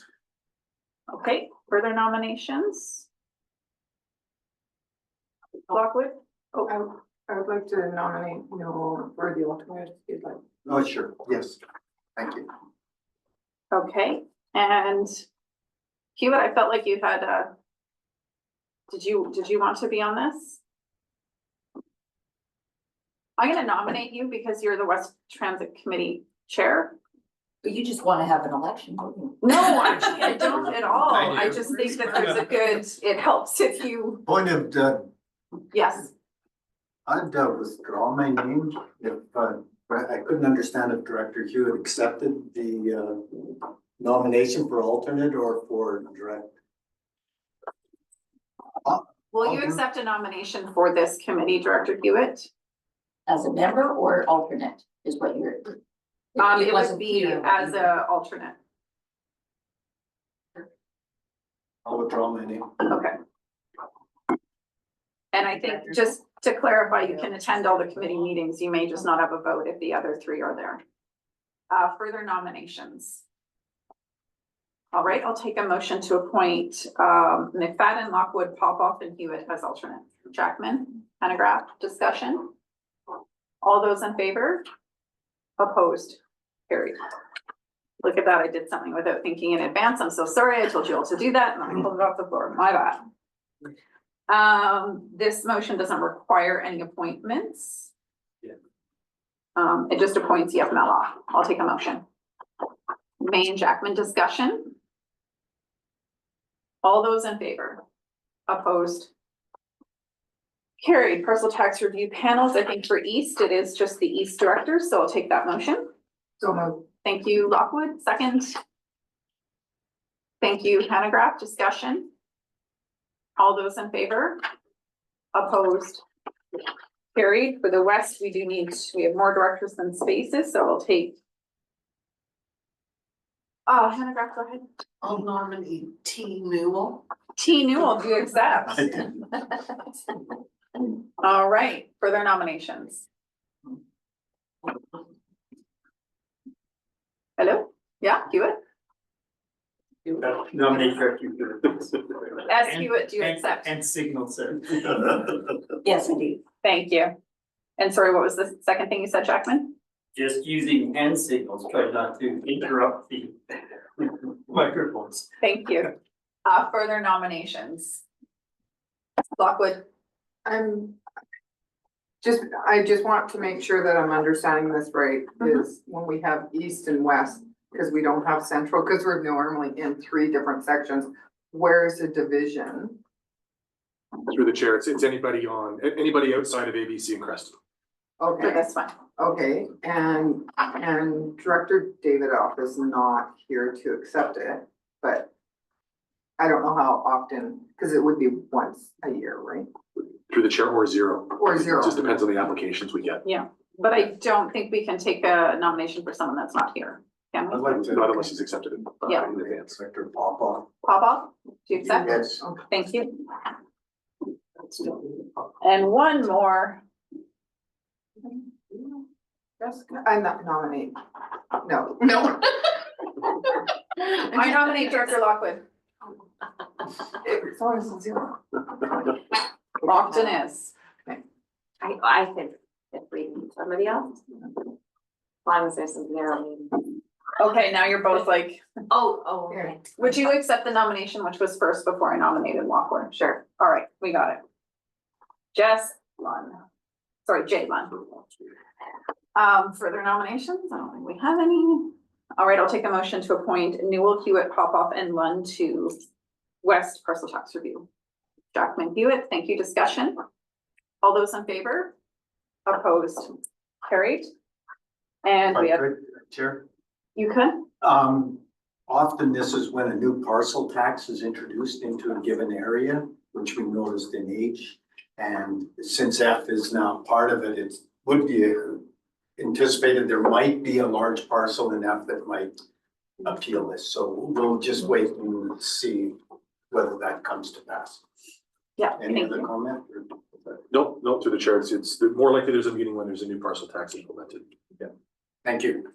Okay, we don't need to destroy ballots, so we'll just move right past that. Through the chair, thanks to Sheree for being on standby in case there was an Thank you, election. Sheree. All right, election officials. So moved. Thank you. Do we have a second? Thank you. Discussion. All those in favor? Opposed? Carried. Conferences, so just making sure everybody understands, this says you can go, it doesn't mean you have to go. So this just gives you the ability to, when they come across your desk, you can say, yep, we'll go. So moved. Thank you for the EA forum. Thank you very much. Do we have a second? Thank you, Lund. Discussion? All those in favor? Opposed? Carried. LGLA. So moved. Yeah, go ahead, I'd Cunningham. like my name removed from the LGLA because I taught that thing many years ago and I don't think that, no, I've got better things to do with my time. Okay, well, this doesn't say you have to go. No, but I definitely won't be going. Okay, so is that a friendly amendment to remove them? Moved as it is, but then Well, it was moved with your name in it. You're asking to remove your name, so I'm just checking in if that can be accepted as a friendly amendment. Thank you. I'm just doing process, Director Cunningham. I don't know why you have to roll your eyes at me. All those in favor? Opposed? Carried. Association of Kootenay Boundary Local Government. Thank you. Do we have a second? Thank you. Discussion? All those in favor? Opposed? Carried.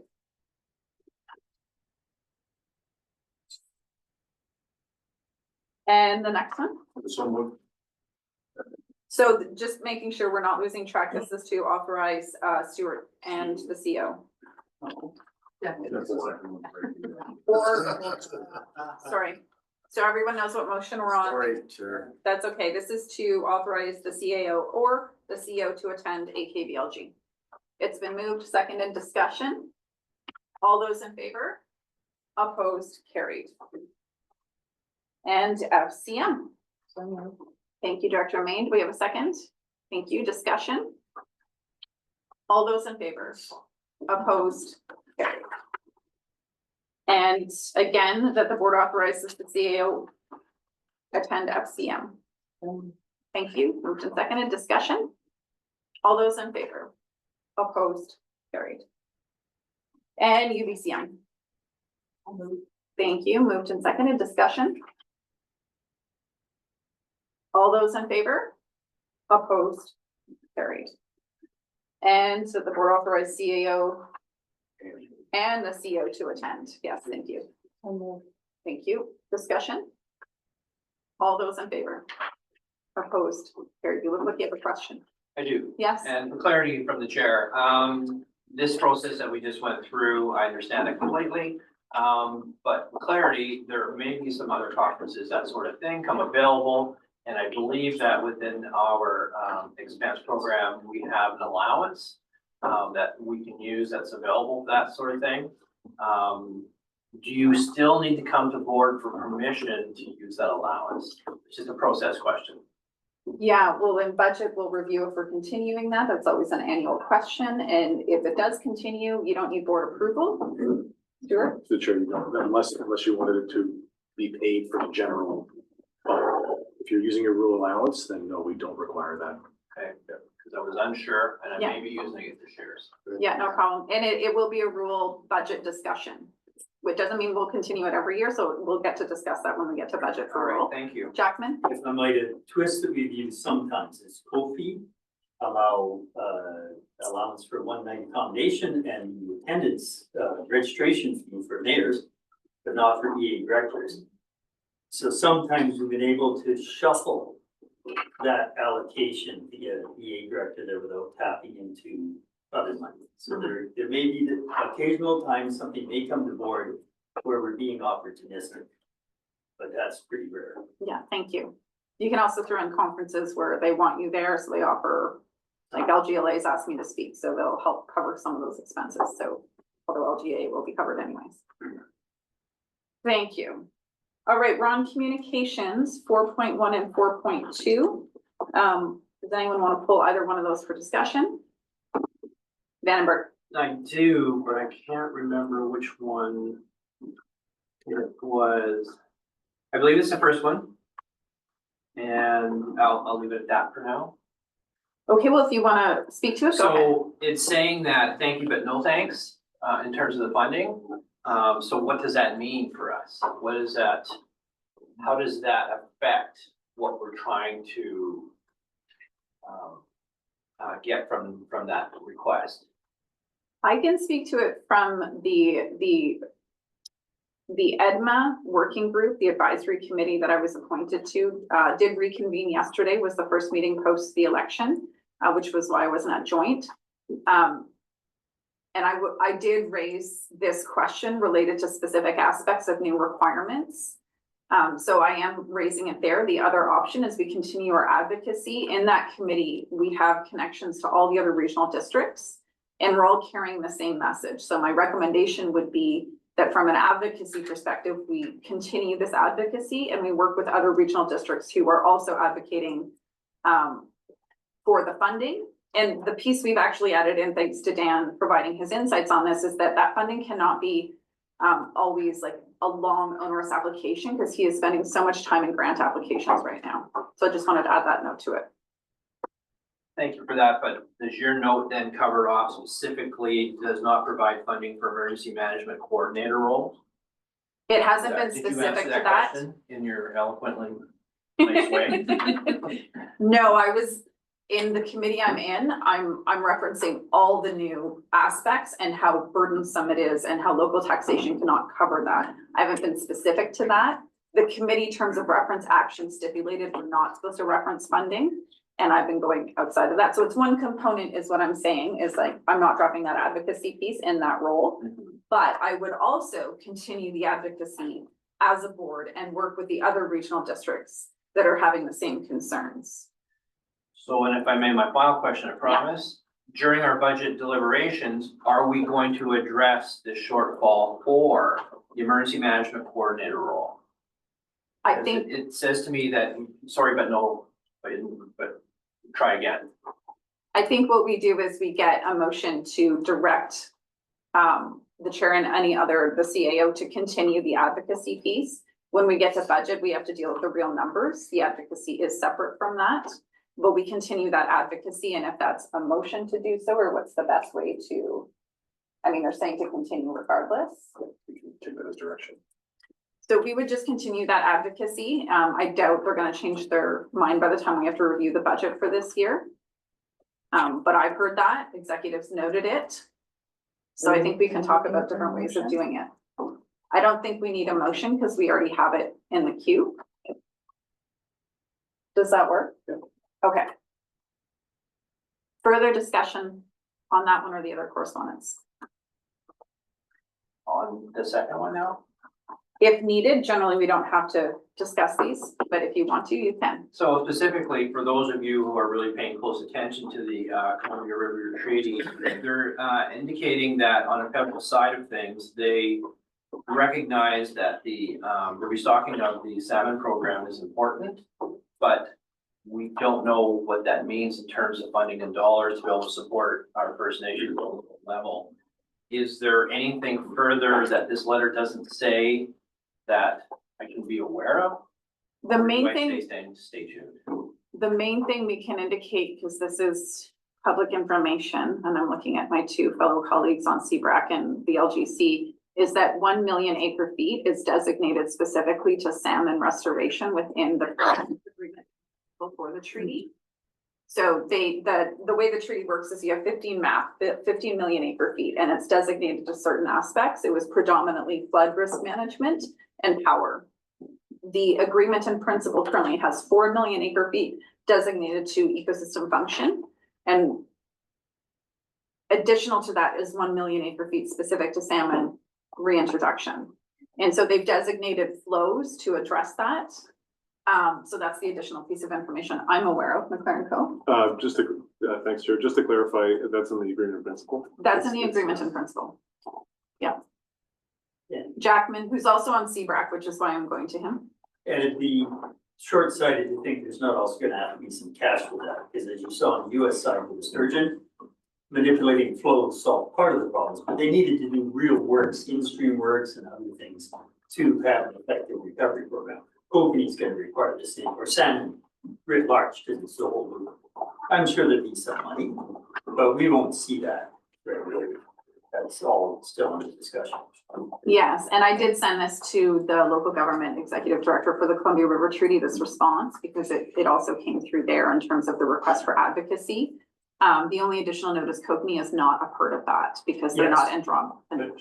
Yeah, examples, real money, water doesn't help. Yeah, so no specific funding per se, but as Jackman said, there will be, what we have heard is there will be different financial arrangements post-treaty, and we don't know what those look like. Thank you.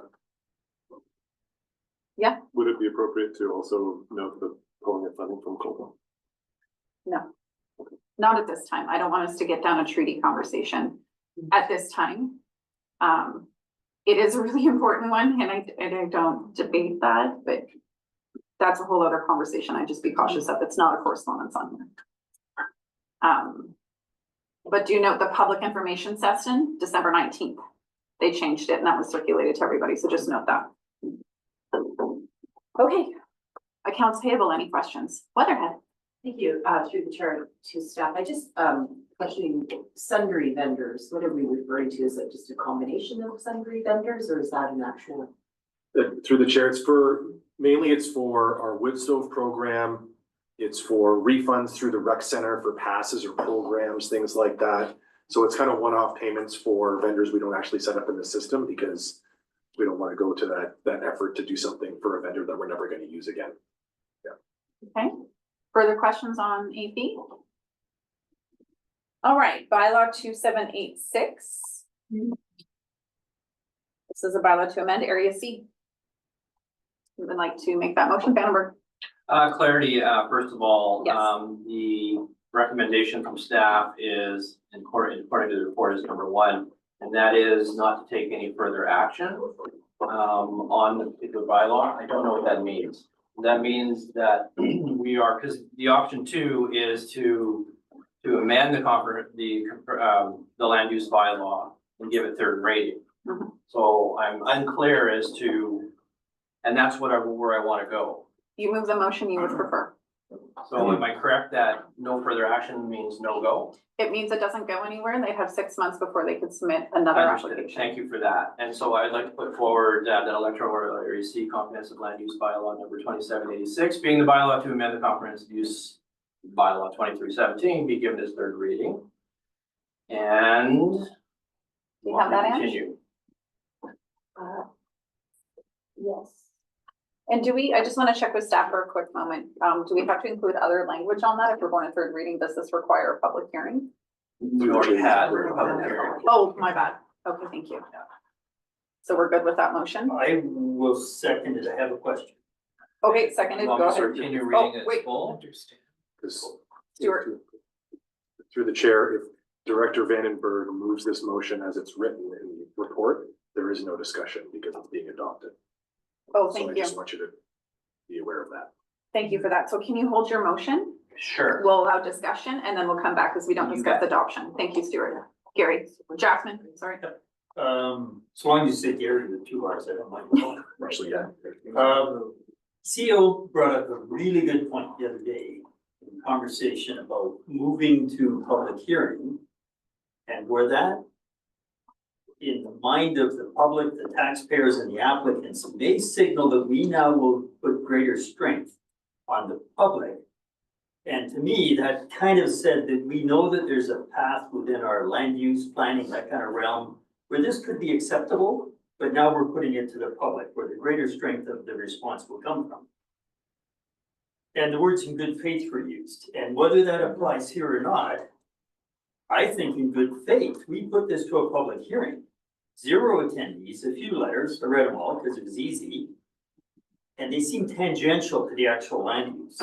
So I didn't see public resistance in terms of allowing a particular community group to have an amenity that maybe they couldn't find something in town of Creston. I don't know, portability, whatever. So in good faith, why did we go to a public hearing if we were not going to use the outcome of that public hearing as the determinant to change our mind, or why did we go to public hearing if we thought from a planning perspective, this was not viable? In good faith, I think Director Vandenberg's doing the right thing. The chair, it's a good point. Yeah, that's a good point. And I think for the rest of the table, at Rural Affairs, we were discussing the option of going to a public hearing or taking no further action. And Stuart's response to the difference was, well, if you're going to public hearing in good faith, you are going to be acquiring that information to then influence your decision. And so that's the good faith component Director Jackman's referring to and is actually being played out right here. Stuart. And through the chair, just on the motion, if Director Vandenberg is moving option 2, third reading should be moved separately Yeah. and then adoption. So we could have discussed after We third could have reading. discussed after third reading. Correct. Okay, so move your third reading. I will, and I have. I will second third reading. Okay, so now it's on the table. It is third reading. We can discuss it. My bad. Any further discussion? All those in favor? Opposed? Carried. And now adoption, which won't be discussed. Go ahead. And so now that we will adopt bylaw number 2786, being a bylaw to amend the comprehensive use land use bylaw 2317 and hereby adopted. Second. Thank you. All those in favor? Opposed? Carried. And further that the chair and corporate officer be authorized to sign the same. Yeah, that's a part of it. Oh, Yeah. there you go. Good to clarify because we've been abbreviating. Thank you, Director Hanegraaff. That's what you were catching? Yeah. Thank you. Great teamwork today. Okay, so not that motion. You're catching this. Thank you. All right, procedure bylaw. I was the one that requested the additional change. Thank you so much, Angie and Mike. We had a point of privilege defined. I wanted a point of order defined as well, because we do tend to use those, but not always appropriately. So that was the additional change to what you saw in the original published agenda. We do also note that during the period of response from directors, there was 0 response. So staff felt like they were ready to move forward on this, and that's why it's in front of you. So I'll open it up to you. I will move the first motion. Read by third time by content to repeal and replace. Thank you. Seconded. Discussion. Thank you. All those in favor? Opposed? Carried. Move adoption. And just before that, I just want to check Director Kaisley. I really appreciate your camera on again. If I happen to miss you because you're the only one online right now, do just unmute, just because I'm looking at the table more today. Are you good to go? Okay, thank you. Making sure I'm not missing you on anything. And Director McLaren, Vice Chair McLaren Co is watching too. Thank you. Adoption. Moved. Who seconded? Hewitt, thank you. All those in favor? Opposed? Carried. Okay, area I, Director Hanegraaff, I believe. Yeah, Go ahead. the Kootenay Columbia Rivers Official Community Plan Amendment Bylaw number 2932/2024 being bylaw to amend the Kootenay Columbia Rivers Official Community Plan Bylaw number 1157/1996 is hereby adopted, and further the chair and corporate officer be authorized to sign the same. Thank you. Do we have a second? Thank you. All those in favor? Opposed? Carried. And that the Regional District of Central Kootenay Zoning Amendment Bylaw number 2931/2024 being bylaw to amend the Regional District of Central Kootenay Zoning Bylaw number 1675/2004 is hereby adopted, and further that the chair and corporate officer be authorized to sign the same. Thank you. Thank you, Maine. All those in favor? Opposed? Carried. Thank you, Director Hanegraaff. Area F. Can I ask a clarifying question? You sure can. Is Go ahead. that one motion or is it 2 motions? Like, do we move third reading and then move no adoption, or just all together? It's all together. Okay, good. So this is an all vote that we give third reading to a bylaw amendment, and that adoption be withheld until there's the approval by the MOTI at Tag and Shell for their expansion. Do we have a second? Thank you. Weatherhead. Discussion. All those in favor? Opposed? Carried. Okay, 6.5. Can you just give us a friendly reminder on this, please? So through the chair, if you recall, last month we had motions to amend our fire service bylaws for all of our rural fire services. And there was also the municipal ones. The municipal ones at the time only received 2 readings because we did refer them back to our municipal partners for comment if they had any concerns about it before bringing them back here for further adoption. But these are for contract fire services, so Creston, McCusp, Selmo, Castle Garden. So we can't move them as block because they're a bylaw. And once you get past third reading and into adoption, we don't discuss them. So feel free to ask a question in advance. Jackman, go ahead. Very general question I think I asked before. Seems to me that our regional chief and the wording and stuff in here kind of imposes or presumes when we may or may not do an investigation, that kind of thing, that one of our contract partners might say, no, we're doing that investigation regardless. I was wondering, was there ever a conversation between regional staff and individual municipal fire chiefs about if we're aligned? Because I couldn't see how, and I think the comment was made, might have been made by Mr. Dool, that, well, our bylaw might take precedence. I didn't understand that. I'm paraphrasing a little bit as to how we interpreted that. How could our bylaw override what a municipal chief thought they had to do because it's their people entering? So whether they do pre-entry investigation or any other work they need to do to make sure the members they're responsible for are safe, how could we presume to set a standard for them as to what work they do and don't? Yeah, through the chair, it's an interesting question because I think that there's definitely a threshold where everybody would agree an investigation should be done in a certain circumstance. Then there's ones that may not have as much of a fine line to it. It's a question I'll raise with the regional chief and get some clarity on. Yes. I just want to check because it says on the side that Tom joined, but I don't see him on the screen. Tom, if you're there, did you want to add a comment? Oh, you are there. I am. Respectfully through the chair, is my audio okay? Yes, your audio is great. Thanks. Okay, thank you. Respectfully through the chair, this is a contract service, and so we have a relationship with these other fire departments. But as a part of that relationship, we set the service standard. So we set the requirements in the rural area, for fire protection, what fire protection looks like. Now, going back to these bylaws and why these amendments were brought forward, it's because the Office of the Fire Commissioner and the changes in the Fire Safety Act now require these things. There is now a need for inspection or investigation based on a request.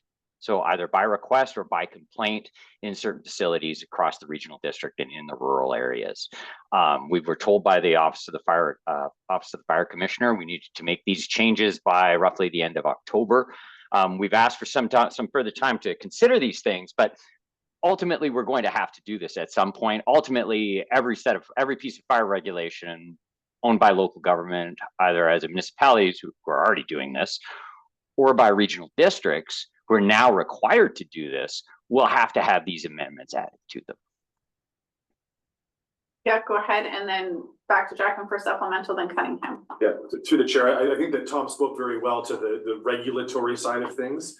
But I think I'll still have a conversation with the regional chief because, I won't mention the contract area, but we had, and Tom will probably remember, we had a request from a building owner, let's call them that, for an inspection in a rural area, which was in a contract area, and the fire chief refused to do it. This was before the new Fire Safety Act came in, but the municipality we were contracting with, the fire chief refused to do it. Said, no, we're not, we were required to do it in the municipality. We are not required to do it in the rural area. So we are not doing it. So based on that historical context, I am curious how those conversations have evolved just from a relationship standpoint to make sure that the fact that it's now required in the rural area, we do have that full on acceptance from our municipal partners that they will do those inspections if they come up and are requested. So Tom wants to add to it, then I'm going to go back to you, then to Cunningham. Tom, go ahead. Respectfully through the chair, and the Office of the Fire Commissioner has actually considered this sort of circumstance and situation where resources might be an issue, particularly for some of our smaller departments and in our smaller communities. So they have provided regional resources. The Office of the Fire Commissioner actually has sort of an inspector at large that can be called in these instances and engaged in order to provide these inspection services in our rural contract areas if the site sort of inspection is going to overwhelm some of these smaller departments. So they've already contemplated this. This was initially proposed almost 10 years ago. And after 10 years of negotiation and working with regional districts and local governments and fire departments across the province, this is sort of where the Office of the Fire Commissioner has landed on this. Yeah, and through the chair, that was the work that I was involved with on the Fire Safety Act working group with UBCM, the OFC, and a couple of other members. That we've already run into some I'd say hiccups in the program with other regional districts requesting an inspection, and how it's actually rolling out with boots on the ground with those regional investigators. If you remember last meeting, Director Jackman made a comment about, okay, well, what's the resource requirement on the RD side for supporting those investigations? And the example that we're hearing is that the UFC investigator showed up and there was almost an expectation that there's support from, yeah, you're gonna look over my shoulder and shadow and come along on the inspection, where that wasn't what was discussed at the working group. So we're still ironing out those details to make sure that if you're going to support us on this, it truly is the OFC's member coming out and doing that investigation without any support. We've since had a meeting around that. The UFC has stated that they think there was a communication issue in that particular circumstance where they would not be requiring resources except in a very extraordinary circumstance where maybe the investigation required the use of an apparatus, so they needed someone to come out and support with that. But they said that would be pretty rare to require that, but their expectation is aligned with ours, where there is no expectation of a regional district resources supporting this program if they're called upon. So I'm gonna go back to you, Jackman, and then we've got Cunningham and Vandenberg. So I'm encouraged, CEO will make sure the conversations carry on. We have such good relationships with the municipalities who are able to train and look after people in certain rural areas. I don't want there to be any apprehension or friction down the road, but everybody's clear. Also then I would like to know later, not now, what does at large mean? Does this mean someone has to drive from Kelowna or Kamloops, or are they actually local? Anyway, that's another question for the future, but I just didn't want to let it go that seems to me there's a conflict, potential conflict. So many barns for oxyacetylene and flammables and stuff that I think the local chiefs might know where they might want to know more and where they might not. Thank you. Cunningham. Thank you. This of course applies to the contract areas. What applies to the non-contract areas, the rural areas? Through the chair, you amended those bylaws last month. Yeah, the reason these ones went by an extra one was for that referral period to the municipalities. Thank you. Okay. So to the motions, the first one. Oh, Vandenberg, I'm so sorry. Yeah, no problem. Just through the chair, just on process, I have questions directed to bylaw 2982. You want to wait till we get to that point? Yeah. Or feel okay? And I'll make sure, can you just flag that one? So Thank the you. first one is 2979, which is area G, so Salmo. Do you want to move that motion? Yeah, I'll move that motion. This is for third reading by content. Do you second, Cunningham? Yes. Thank you. Can I speak to that? Yes, go ahead. Very quickly, I know that Weimer Fire Department is totally in Area G, but as Gary said, is the partnership, Weimer and Salmo have actually started working very closely together and doing the training and stuff like that. So they all know that there's a whole bunch of stuff that they need to figure out in this. So I think that the smaller departments are feeling some pressure on all of this that's being brought down on from the government, but they are aware. Thank you. All those in favor? Opposed? Carried. And the next is for adoption, so no discussion. I'm gonna move that one as well, Director Lockwood. Sure, I'll move that. Thank you. Second, Director Cunningham. Yes. All those in favor? Opposed? Carried. And I think it's fair to note that all the departments in our region are feeling this. We're all pretty small. Area K. I will move the motion as written. Thank you. Do you second, Director Weatherhead? Thank you. Discussion? All those in favor? Opposed? Carried. And for adoption? So moved. So moved. Thank you. Second? Thank you, Weatherhead. All those in favor? Opposed? carried. And area J, Reading for Fairview. thank you. Thank you, Bogo. Hi, Bogo. Sorry, I haven't said hello to you. Hi. That would be Bogo. That would be B Bogo. Bogo. Thank you. Discussion? All those in favor? Opposed? Carried and adoption. Yeah, move adoption for Thank you. Fairview. Thank you. All those in favor? Opposed? Carried, and I believe this is the one. Nope, yep, this must be you, Vandenberg. You have a question, 2982? It is, and through the chair, as I review the bylaw and note the responsibilities, what caught my attention was the ability to do extrication and that sort of thing. Then it led me to understanding that we have a Jaws of Life bylaw. So my question is, how many bylaws that are attached to this bylaw? And like Jaws of Life, is Jaws of Life kind of an anomaly to this particular bylaw that spells out roles and responsibilities? Or is there a number of bylaws that influence or are a part of this approval? The chair, I don't know if Tom's got a way to succinctly answer that. I'd say that, yes, we have a number of fire service bylaws. They are interconnected. We've got our service establishment bylaws, obviously. We've got our fire regulatory bylaws. We've got our regional fire service bylaw there.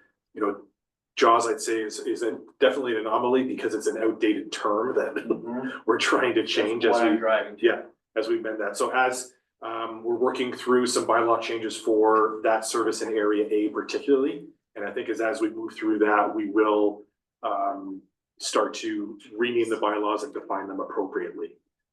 But there definitely is links because each service has to establish their level of service. Are they, you know, if fire service is doing first responder service, we need to have that established in the bylaw. With respect to the Jaws of Life service bylaw, because the service for A, B, and C is actually not provided within that service bylaw, if that makes sense. It's provided by other services. So we've got, and I say this right now, Riendell coming in, we've got Yak supporting, we've got Creston Fire supporting. So there actually isn't a direct service for that. It's almost like an internal contract and external contract service. So then there's that branches out as well. And that's what we're trying to kind of solidify, what services are provided through that. I can't even, first responder and road rescue. That was the term that I was looking for. So the first responder, road rescue services, how are we defining those service boundaries and what's the expectation on the public as well with respect to what service is being provided? That was probably long-winded and I lost you along the way. No, you did not. Okay. And if I may respond to that, thank you for that, because we will be having an opportunity to discuss exactly this in an upcoming Valley Services, but this is great context. My idea is that if we can do this, I think that's a lot more efficient, but I need to understand that first. Yeah, and through the chair, it's difficult. You know, as some new directors have been in the chair for just 2 years, it's amazing because of the size of our organization. This would be the first time you'd see an amendment to this bylaw, right? In the context of it, it's not something that you see every meeting and you're reminded of how the services work on an ongoing basis. So I think we have to be cognizant of that as well, that sometimes there's, you know, 2 years in, you're still getting something that you've never seen before. Right. Yeah. I've got you, Cunningham. You wanted to move the motion? I would. Okay, second to Boone. Cunningham, you have a question? Go ahead. Yes, I have a question. How is this proposal different than the one, say, that services our area, where we have a rescue, Jaws of Life bylaw and operation, but however, we also have a society that basically operates behind it because the government will fund road rescues and Jaws if you have a society. So as soon as the Salmo crew leaves the fire hall and it's on a rescue service, they ask for a number from the province as an emergency number, and all the firefighters and the units and everything are all paid for extraneously. And a good portion of our budget comes from the province, and we, Area G and Salmo, throw in $10,000 or $20,000 a year basically to maintain the society, to maintain the service from our point of view, but the funding in general is. So is that the same kind of thing that we're talking about here? Through the chair, we are, however, we cannot apply for that funding. That's what I said. Yeah. That's what I meant. That's Yeah. right. That's what I Yeah. applied. That's why we have a Yeah. society to do this. So there is, yeah, I want to be careful, and I get why you're asking. So search and rescue is what Jaws of Life tends to be one of That's the leveraging funds, and that's what, like, we have a Jaws of Life service in Castle and D. And it's given to search and rescue, who does road rescue. Road rescue for most fire departments are within the fire departments. So in G and Selmo, they have search and rescue. So there are different ways of doing it, and that's what's being identified here.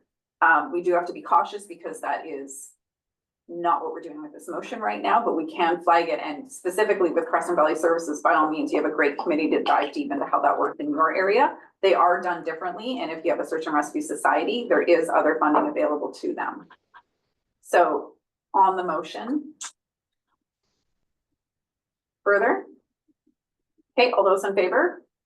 Opposed, carried, and for adoption. Oh, Tom did have his hand up. oh, sorry, Tom. Respectfully through the chair, I'll bring it to Crescent Valley Services Committee where it'll be a much more prolonged discussion. Okay. Thank you. Second, thank you. All those in favor? Opposed, carried. Okay, let's do these two. Central. Would like to move that motion. I'll move, that's 6.6. Yes, thank you. Bylaw 3.0. I will, sorry, I just bring it up on the screen. No problem. And because we've got two and one's, so we'll move the first recommendation, which is the 3 readings. It's the borrowing. Thank you. All vote weighted. Second. Thank you, Lockwood. Discussion. Everybody get what we're doing here? Everybody know what this is? Need a reminder of the process at all? Looks good. Do you want to say it? Do you want me to remind them? Okay. So resource recovery plan approves the long-term borrowing over the course of that plan. So that's the public process for the long-term loan authorization. Previously, you would have adopted the loan authorization bylaw, which basically has the lump sum amount of the borrowing. Now, in order to manage cash flow and make sure we're not paying interest on funds we're not using, you can break up that loan authorization bylaw, say it's for 5 million, and you can do it in chunks and security issuing along the way. So you don't have to pull everything at once for, say, a year or 2-year project. You can do it over the course of up to 5 years. So from the date of the loan authorization bylaw, you have 5 years to use all that borrowing. Otherwise, you're going to start the process again. Hey, Ed Cunningham. Thank you. With regards to borrowing, if I may, and I understand it, when the rates change as they did yesterday, before, how quick is it before MFA responds? Through the chair, on the short-term borrowing, very quick. On long-term borrowing, loans are essentially refinanced every 10 years. So the interest rate you start with, you pay for the first 10 years, and then there's a refinancing which can go your way or not go your way, depending on what's happening at the time. Further discussion? All those in favor? Opposed, carried, and the next for adoption. I'd like to move adoption. Thank you. Second, Vicky Page, all those in favor? Opposed, carried. Thank you. I saw your note, Vandenberg, but I'm actually going to rearrange the agenda. What I want to be able to do is we have long-term service awards, which we do every December. So I would like to actually move public time up so that we can, I do see a couple people online. I see a couple people in the room. So I'd like to do public time, the long-term service awards. If that is done before noon, then we can go back to business. But if it's not, I did not want to overlap into our once-a-year staff lunch. So does that work for everybody? Do I need a motion to reorder the agenda, Anne, or can I just start it? Normally, because we have it at 11:45, it's just a change of the agenda, but because we have moved it to 11:30, we should probably make a second. Okay, thank you, Weatherhead. Thank you, Jackman. Discussion? All those in favor? Opposed? Carried. Okay, I'm going to start with some folks online just to make sure there's a lot of people online and only one of them is a director. I do see former Director Fost, so I'm curious, Director Fost, did you have a question for us today? Just gonna give her a minute. I do. Hi. Hi. Good to hear from you. Go ahead with your question. Yeah, happy holidays to everybody to begin with. Thank you.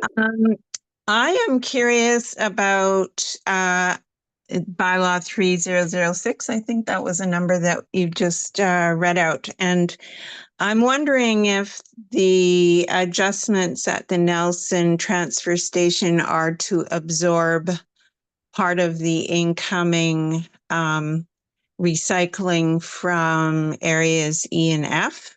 And if so, I'm wondering if there's a similar adaptation going to take place in Balfour. And I'm wondering as well when there will be a community announcement on both of those issues. So through the chair, I think you're referring to the closure of the Kootenay Marina Recycling Depot. I am. The bylaws for the borrowing do not relate to any expansion due to that issue or due to that closure. And Uli can speak if I'm not being correct here, but there is no current plans to expand Balfour Recycling Depot. Or to close Balfour, which is what I think she's asking. Yeah. And there was, so with the closure of Kootenay, that was not related to the borrowing for the Nelson. The Nelson expansion has been there, I think, for some time. Uli, do you have further comment on that? Yeah, as I understand, the Kootenay closure will be announced more so closer towards the closing date, but they are working on the media release, is my understanding. It's already gone out. Oh, it's gone. Yeah. Okay. In regards to the upgrades at Groman, they are really focused around Nelson. the lakeside closure and incorporating. So there's currently the design underway, and the major portion of the design consideration is how much traffic will be generated, what's the traffic flow, and then that. So that's what this borrowing is mainly relating to, an expansion of the site, combine two sites in one.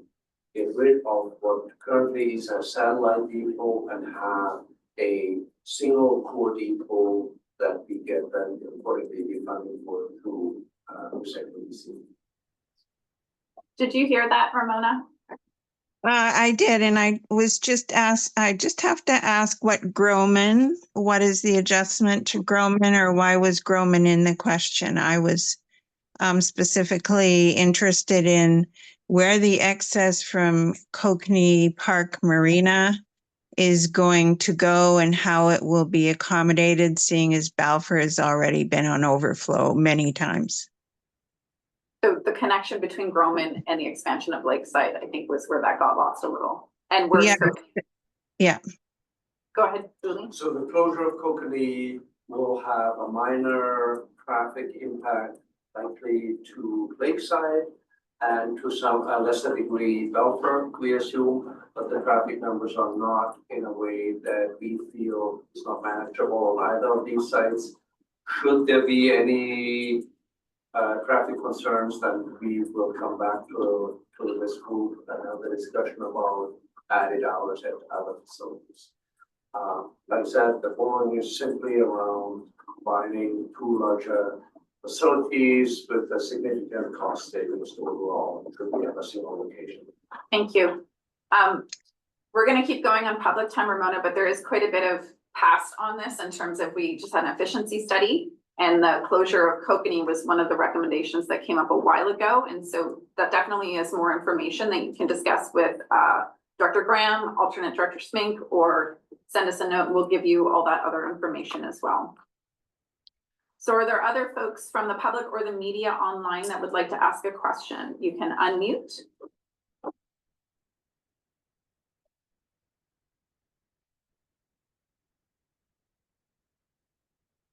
Asking one more time, just giving you a moment to unmute in case it's. Oh. Okay, then I'm not seeing anybody online in the room.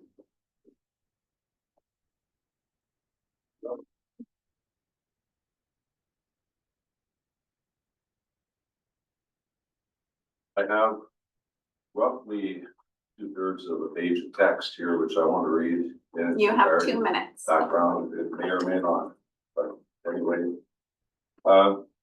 Good morning, Chair, Directors, staff, public. I'm Hal Wright, President of Area H, and we are getting familiar with each other. Last month, my request for an investigation into the large buildings being built in Sandon with grant money without permits was further delayed, supposedly because RDCK had discovered that the offending structures stand on Crown land. This was a peculiar response from a staff professional, but even more troubling was the CAO's incorrect statement that RDCK would not be liable because it was the Crown's responsibility. And a professional should know. It was not difficult for a layman like me to confirm that all regulations, codes, engineering requirements, and permits are fully mandatory on Crown lands, no different than private lands. Nothing about this questionable project is in compliance, something that our area director has known for years.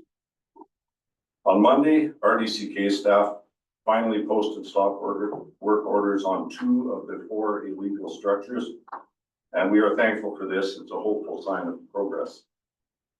So where do we go from here?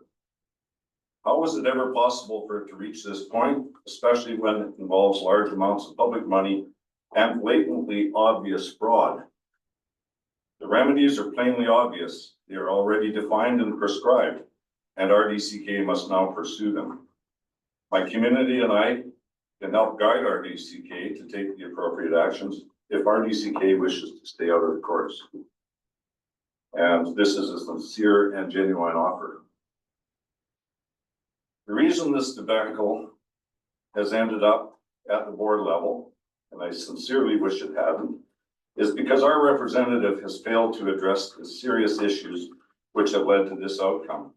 Our director has also entirely failed to represent our community. Instead, he has exacerbated the problems, further complicating issues, some of which are clearly criminal in nature. Hal, you need to be cautious with your language. You're making accusations that are not.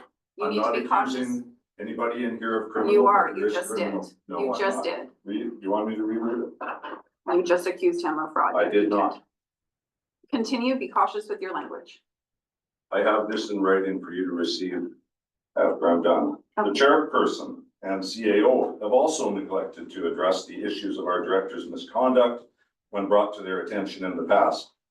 I ask, do you, all the other directors here, wish to drag RDCK into disrepute by not demanding proper investigation and proper resolutions? And as a final comment, the issues at hand are extremely serious. It may be wise to request an independent investigation through municipal affairs because of apparent conflicts of interest. Our director clearly should not be involved, nor should Director Main, whose spouse is a director on the Sandon Historical Society, the organization at the root of the problems. The CAO and chair should consider standing aside because they failed to take action on the numerous complaints directed to them by our community on the advice of municipal affairs. What do the rest of you wish to do? So let me answer your questions because I've answered them many times. We took every correspondence you ever sent us to municipal affairs. We met with them 3 different times. I sent you all of that correspondence. I met with the ombudsman, shared all correspondence with them. They all indicated, and I reported back to you exactly the actions, which is everything you're referencing has no substantive evidence, nor are we an investigative body. It would be a biased investigation if we led any type of investigation into each other's activities. Director Popoff, Director Main work for the people, and any other information is in your email from the municipal affairs and the ombudsman. We've taken everything to them, and you've had that response for more than a year now. I very much differ from your opinion. I'll resend it to you. The board has it all as well. I've sent it to them when it originally occurred. You have no idea how many discussions that I have had, which you have not been privy to. I've dealt with everything you've sent me and I've documented everything and I've returned it to you. Your choice. Which way do you want to go? Do you want this? You've asked your question and I've answered it. You can take a seat. Thank you. Thank you. Directors, I sent you all that correspondence. It was less than a year ago. I informed you of everything that we brought to municipal affairs, including Hal's correspondence with us.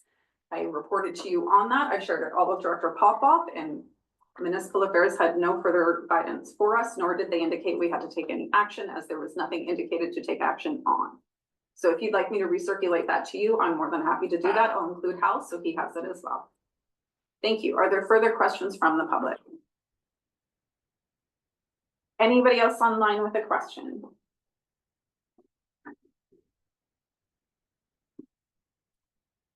Okay, then let's go to long-term service awards. And not everybody is here, but we have quite a list. There's unfortunately a few sick. You sick, yeah. So every December, we do acknowledge our staff and how long they have been here. So I've got, Carly just gave me the updated list. Is Mike here? Mike might be online, but he's. There he is. I'm online, yeah. Hi, Mike.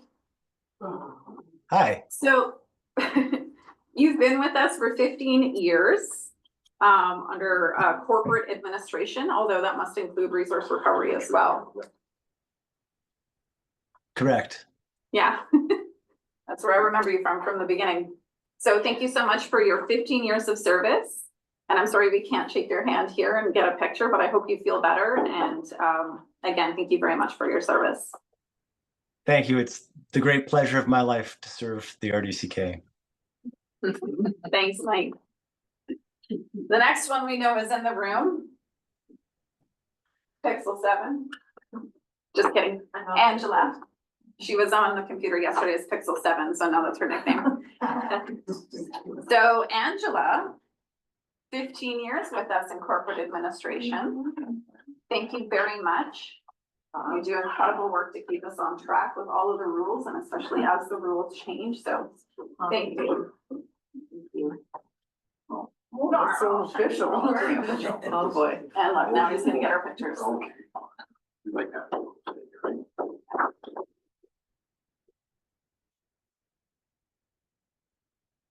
And Amy Wilson, the other Amy W. We get each other's emails. If you want to grab her, that would be great. Oh, but you're next on the list. That's fine. Nice. Heather Smith. People are thinking 11:45, so. Oh, I'm sorry. It's 11:41. I wasn't expecting us to be early. So applause for Mike. Yeah.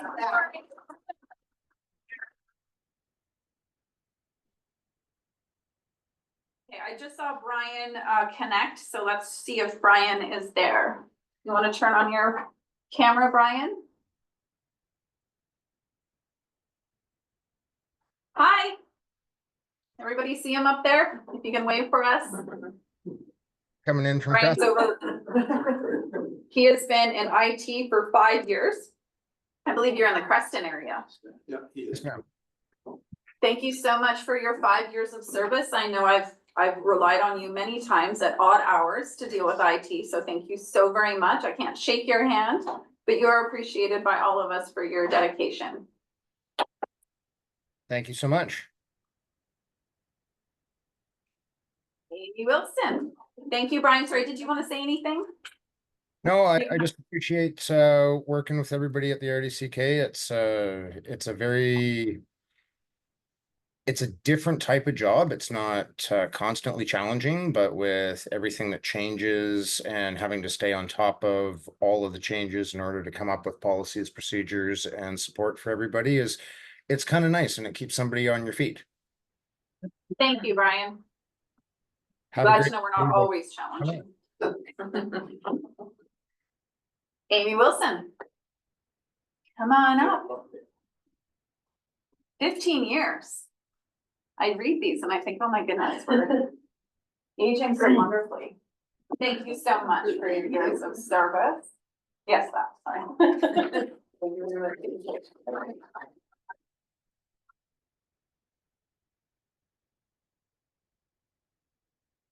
Thank you. One day we might share all the emails we get for each other and how interesting they are. Uli, now it's your turn. Uli has been with us for 15 years as well. Oh, felt like that was longer.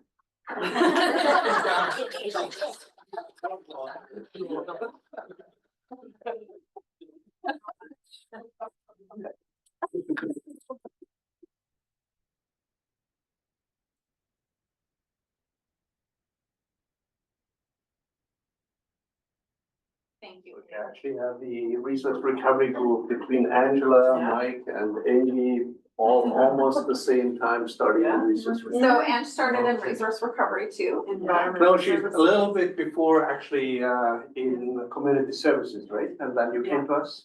Yes. It's an interesting flow, makes me wonder if corporate admin's more fun or something. Okay, and Heather, I saw you come in.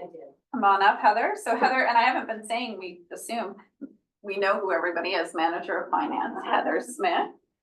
And it has been, how many years for you? 10 years. 10 years. Thank you so much, Heather, for your service. Thank you. I will give you that. Thank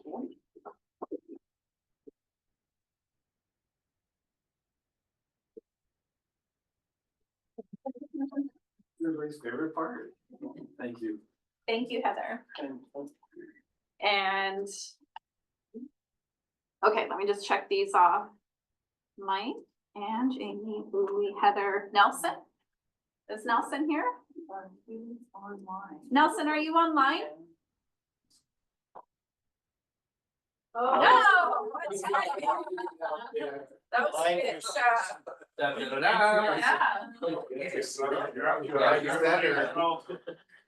Nelson White. It's only been 5 years? I think it's excessive. Thank you so much for your service.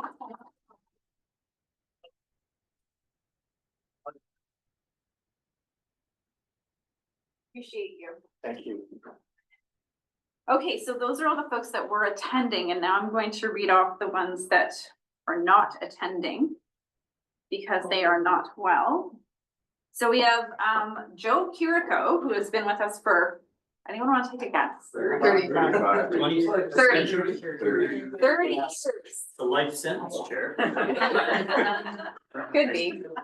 So, and Joe is not online because he's not well, I believe. It takes a lot for Joe not to attend. He is not well. Yeah, okay. Well, thank you to Joe. Haley Peterson from Building Admin, Development Services and NACUS. Are you online? I think these are all ones I'm just gonna read because I think the indication was they're not attending. Okay, so Haley has been with us for 10 years in the building department. Marty Benson, I think a lot of us know him, Human Resources Advisor for 10 years. Fernando Stewart, how do you say his last name? Sorry? Fernando? Drivik. Thank you. In IT for 10 years. Alexandra. Thank you. Alex, 5 years in development services. Shelley Kindred, 5 years in development services. Russell Archibald, he's a driver foreman in environmental services for 5 years. Dana Hawkins, 5 years, and she's one of our planners. Eric Blow, an aquatic leader, he's 5 years. Mike Broman, facility operator in Nelson for community services for 5 years. Howard Semp at the Ryandell, maintenance worker for 5 years. Gord Island, he's an assistant fire chief in Passmore, 5 years. Longer than that. Okay. I thought I'd seen his name for quite some time. Christy Cole in technician for Water West Environmental Services for 5 years. Jen Small, customer service, community services for 5 years. Quinn Johnston, maintenance operator, community services in Castlegar, 5 years. And sorry, Jen was also Castlegar. And Amy Beth Prior, aquatic leader, community services, Castlegar for 5 years. Thank you to all of our staff. You were, pardon? You missed Megan Phillip. I don't have a Megan on there. 10 years. Sorry, I'm using the list that was given to me. Okay, Megan Phillip, 10 years lifeguard supervisor. Thank you.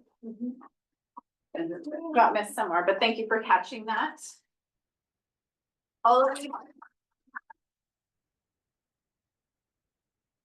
Folks work very hard and they are the people at the front lines oftentimes. So it's good. I appreciate those that could come in today and we can see, we tend to know most of you, but not all of you. So thank you to all of your service. All right. So can I hand these back to who wants to take these to staff? Thank you, Stuart. Okay.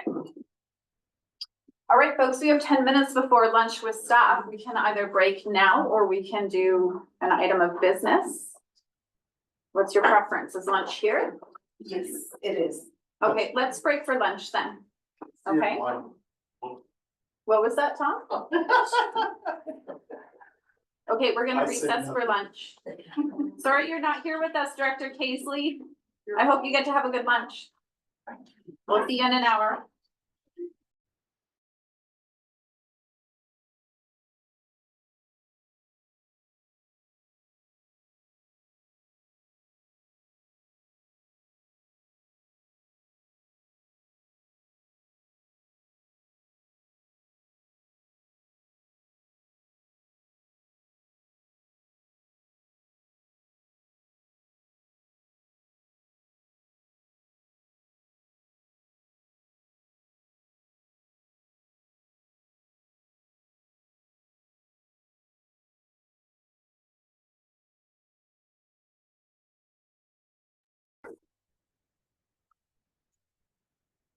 Thank you, but it's not sure it's working.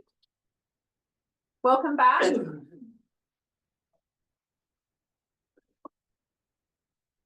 Now I'm just gonna turn on my video. Okay, folks, we are back. I hope everybody had a good lunch. I hope you're able to, what's that word called? Social with the staff?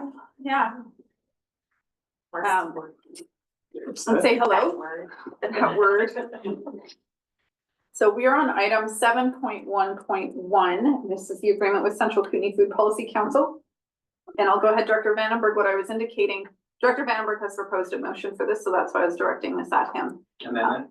Amendment, yeah. But this is for the whole table. There is the option with the two 7.1.1 and 0.2, both agreements. We could move those to be a part of our budget deliberations at the special budget meeting. I just wanted to highlight that because oftentimes when we get into these, they're always draft. Everything is draft until the budget is adopted in March. But oftentimes we'll get into a back and forth on, well, what's happening with this and what's happening with that, which is important context to approving something in a budget. So I was just saying that that is an option that you could refer these to the special budget meeting. And then we would have all the budgets we would have reviewed by then and broader context. So that would be a suggestion, but I'll go to you to see if that Well, I makes think sense. in all fairness to what I'm trying to do here, having the broader context, we're a little bit limited to have that discussion here. Maybe it is better to refer this one and the next one, especially the next one as well, because I'm actually be directly involved in both of them. Okay. Stuart? Through the chair, I think just when you're thinking about referring to the budget, think about your questions that you're asking during this discussion. And one of your questions is going to be, I don't feel like I make a decision on this because I don't know what Service 100 taxation is going to look like. If that's the question you're asking, I can't answer that right now. Yev can't answer that right now. So that's a good reason to push it to budget. That's not my reason. If we want to have discussion on the merits of the application and conversation around that, that could also be something that's not so easy to do in budget depending on who's present for that. So there are options in front of you. I'm just going to open it up to the table to see where do we want to go. Newell. Yes, so in the past, once upon a time, we wanted to really do our budgets early. And early would be like before budget season, like committees come with your budgets, like get it together. And then don't dump it on budget meeting, because how are we supposed to deal with it? So I speak in opposition to that move for that reason. Let's put it in if we agree and vote for it. And it will be part of the consideration. And then often we look at things during the budget process and see if we need to reduce things, what is available. But I would, for instance, in regard to the second item on invasive species, I think in all due respect to CCIS, who's worked extremely closely with our staff and devoted a lot of CCIS's time and money to work with the RDCK.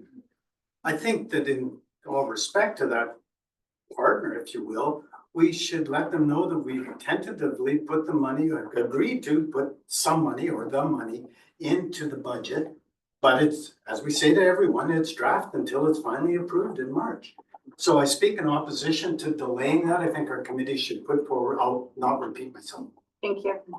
So the counter to that, which is another option, is that we discussed these today. When we come to budget, Stuart had already indicated that staff can make sure to know what we've added that might be an additional item that is up for debate before we actually adopt. So we can keep track of that, right? Yeah, through the chair. Well, I mentioned that during the executive committee meeting, but the rest of the board hasn't heard it. What I've asked you have to do is, should you approve something like this in the draft budget, in the special budget meeting in February, he's gonna have as part of his presentation, here are the items you've included in the draft budget that you know, that don't have confirmation to go forward yet, that you've indicated draft budget, so you wanted to come back and look at them. So you can see them all as they're listed and what services they have. So we can go either way, but first I'm gonna get us to now focus on 7.1.1 and not go further down the road of all the different options of budget. Let's focus on 7.1.1. I see Lockwood and Maine, but I did have Vandenberg on the first of the list for this item, so I'm gonna go to Vandenberg. So I put an amendment forward on this motion, and it's simply to support the motion, but keep it to December or 2025 only. And I have reasons, but I have to wait for a seconder. So in terms of the motion itself, because it was in chat, if you can just read it out and I'll just make sure. Because Ange doesn't have it, but essentially all you're doing is you're removing the 5-year commitment and making it a 1-year commitment. Is that correct? That is correct. So the motion Vandenberg is moving is as in the agenda, but only for 1 year. Ange, do you have that? Is there a second on that? Seconded Lockwood, and so do you want to speak to it? I do. Go Now ahead. I've got to figure out where I'm at. Ange has the motion now and we're clear, so don't worry All about right. putting it in again. So this is to do with the Central Kootenay Food Policy Council.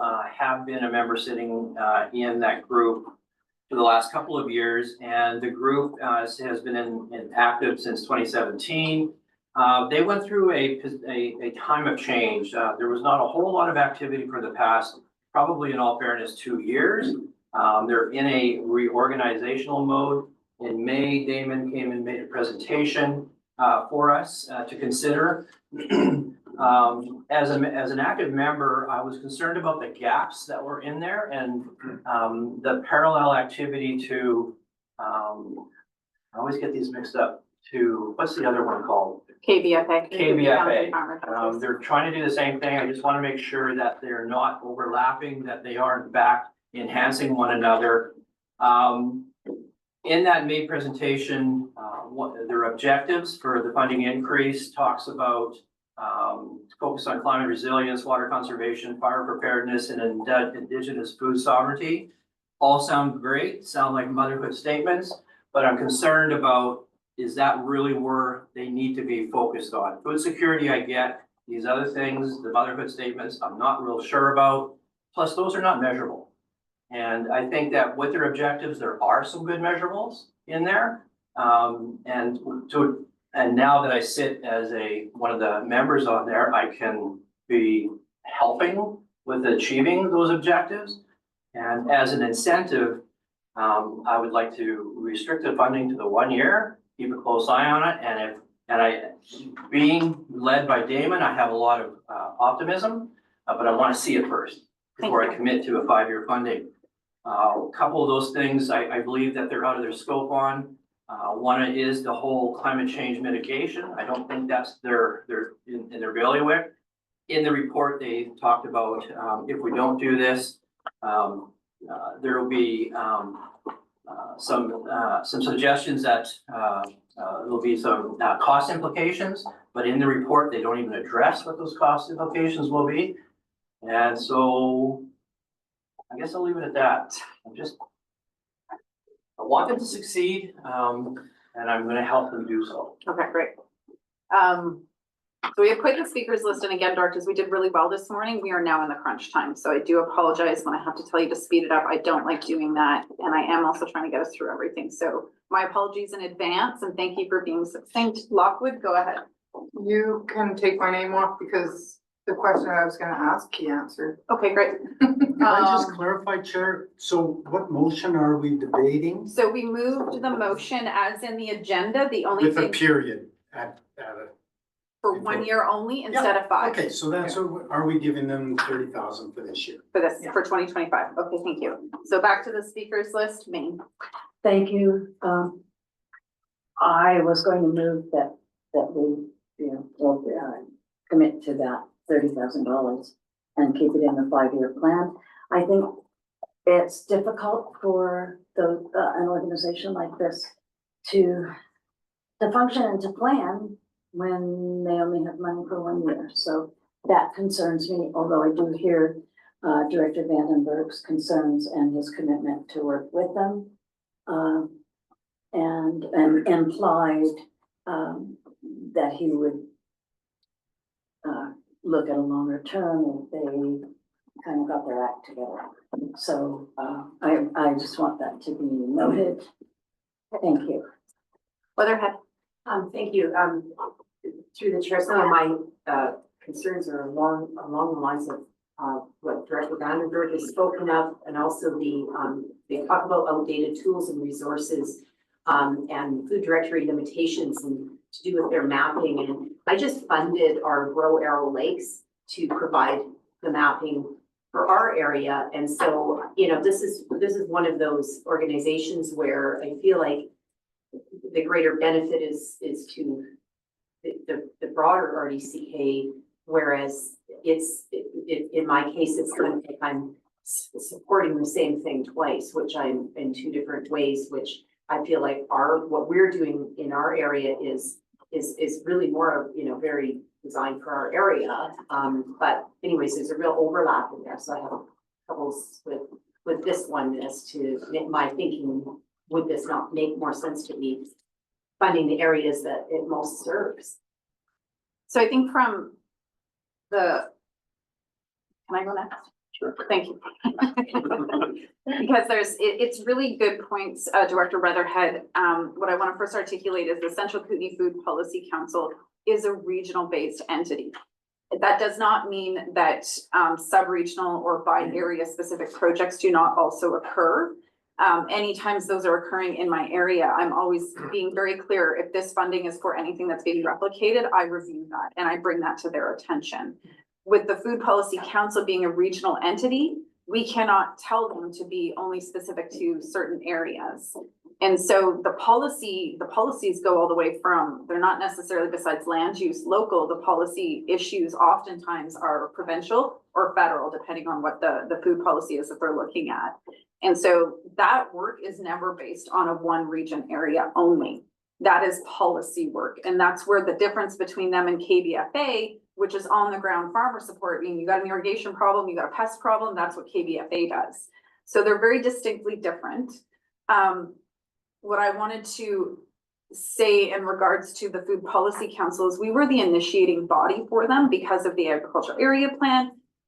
Several of them noted not just the need for agricultural extension agents, which was what KBFA was, but also identified that oftentimes what we're dealing with and trying to enable food security, which is not necessarily the same as economic viability, is that the policy issues are also an issue, not just lack of supports in the farm. So we initiated both of those organizations, but from a long-term perspective, from a core funding perspective, I do not think it's actually wise to give the premise that we're always going to be core funders, because both of those are not local government responsibilities, but they're important issues to us. And they have been part of either our climate action plan or previous to that, they were actually one of our strategic priorities. And so it's an important piece. And if we were never doing advocacy back to the province on the issues, I would be even more concerned. But as we advocate to the province on either policy specific issues, which the biggest one for us was 10 years of getting the meat inspection regulations changed, which the Food Policy Council was our data piece, and they helped form the briefings for us. That drastically changed what had eroded rural meat production, which was actually a large part of our economy. And so we were able to change that. It took 10 years, but it was the Food Policy Council that did that. So I think the 1 year I'm good with, because I do think this is something that is not our core funding. This is not a core service.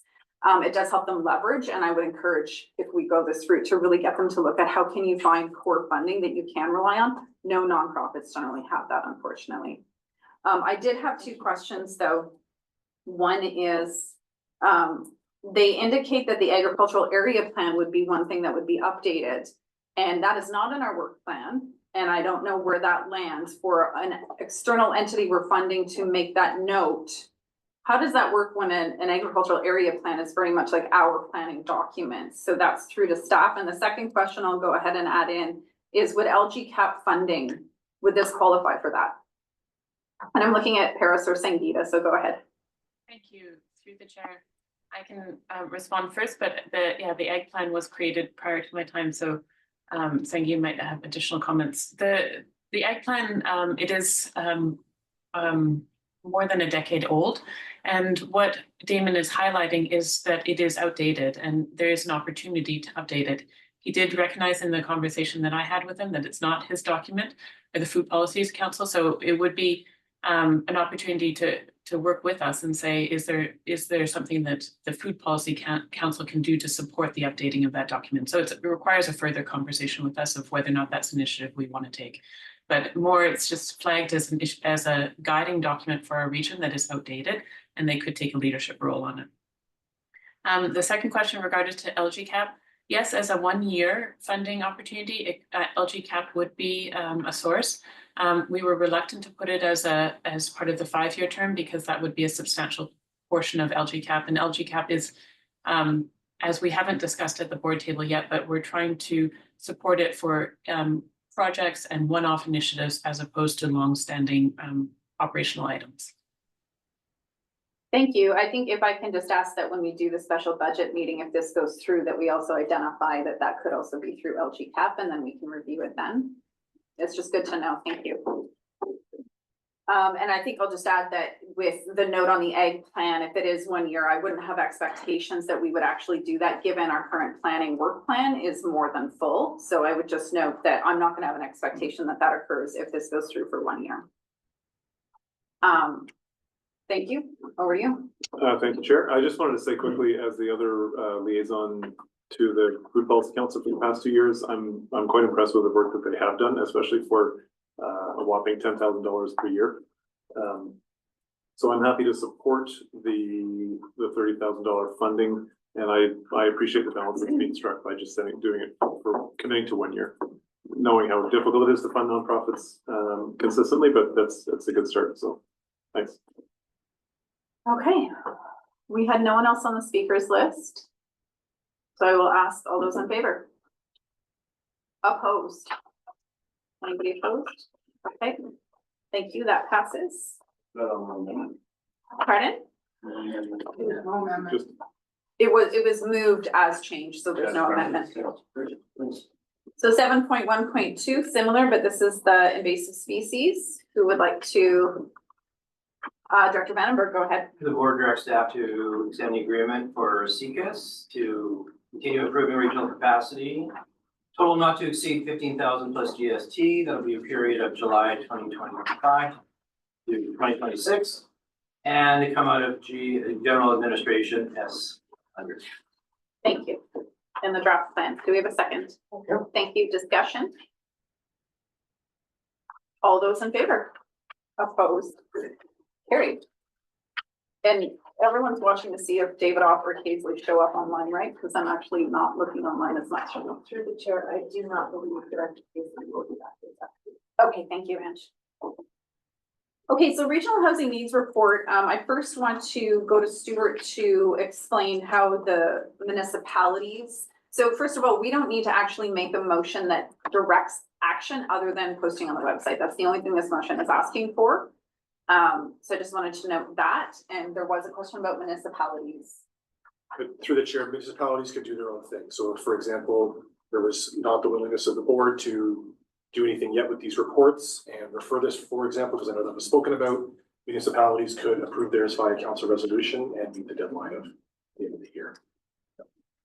Okay, and can you, sorry, elaborate also, was the workshop intended to be that you mentioned on this specifically, or just housing in general? Note for the chair, I think our notes got crossed. I wasn't suggesting a workshop, but during the executive meeting, there was a suggestion that certain parts of the year, maybe half days, get kind of held for workshops during the year so that you actually have a schedule and we can put them in and not try to find dates ad hoc. I was suggesting that perhaps this could be the topic of one of those workshops if the board desired that. Okay, I'm sorry, that was my bad. I didn't read this note correctly. So that is an option that we direct this to a workshop. And when we get to the calendar, we can further explain how we included those dates. Or we can do the motion as is. The floor is yours. Director Page? Okay, I'll leave it for Rusty to maybe have how it work. I do wonder what would come out of the workshop, what would be is up to date in the report. In terms of we've had demographic information, have the explanation of the sources and what that has, set a 5 and a 20-year timeline. We'll have to update it in 3 years. I'm a little curious what more would be discussed in the workshop for my own mind. Who are you pointing to? Obviously, that would speak to that. Oh, you, yes. Yeah, through the chair, I think that the comment I made about the workshop to the chair was kind of halfway through that delegation, thinking it was going to be cut off. It kind of ran its course, so I don't know the answer to that question. If there's a direction to take a deeper dive on the data, because that seems to be a sticking point for a lot of you in terms of the accuracy of it, we could definitely take that direction and then bring the report back with that data updated. If that was a concern around that, the answer is I don't know at this point what the workshop would be, because I don't think it would be necessarily even a couple of hours. I'm not sure you've got that much. So I want to answer your question a little more. The biggest issue has been data, and predominantly in our rural areas where the information being provided is not by some recognized as actually accurate. The timeline, which was a response the consultants were able to provide to us in between the actual workshop and when we received this, the timeline was a big factor. The actual way they have to do this is also a factor. So the suggestion of a workshop, thank you, Stuart, for clarifying, was just if we had to cut them off, we wanted to make sure we knew we had space to dive into this. Sure. I don't know that a workshop is going to address that the province prescribes which data is used and how it's used. But the workshop, if the board chooses to do that, could help illustrate how do we use this information or how do we make it better. So it's still up to the board, but that is what I heard this morning as ways that the reports themselves do not, from some directors, appear to be accurate enough to be used.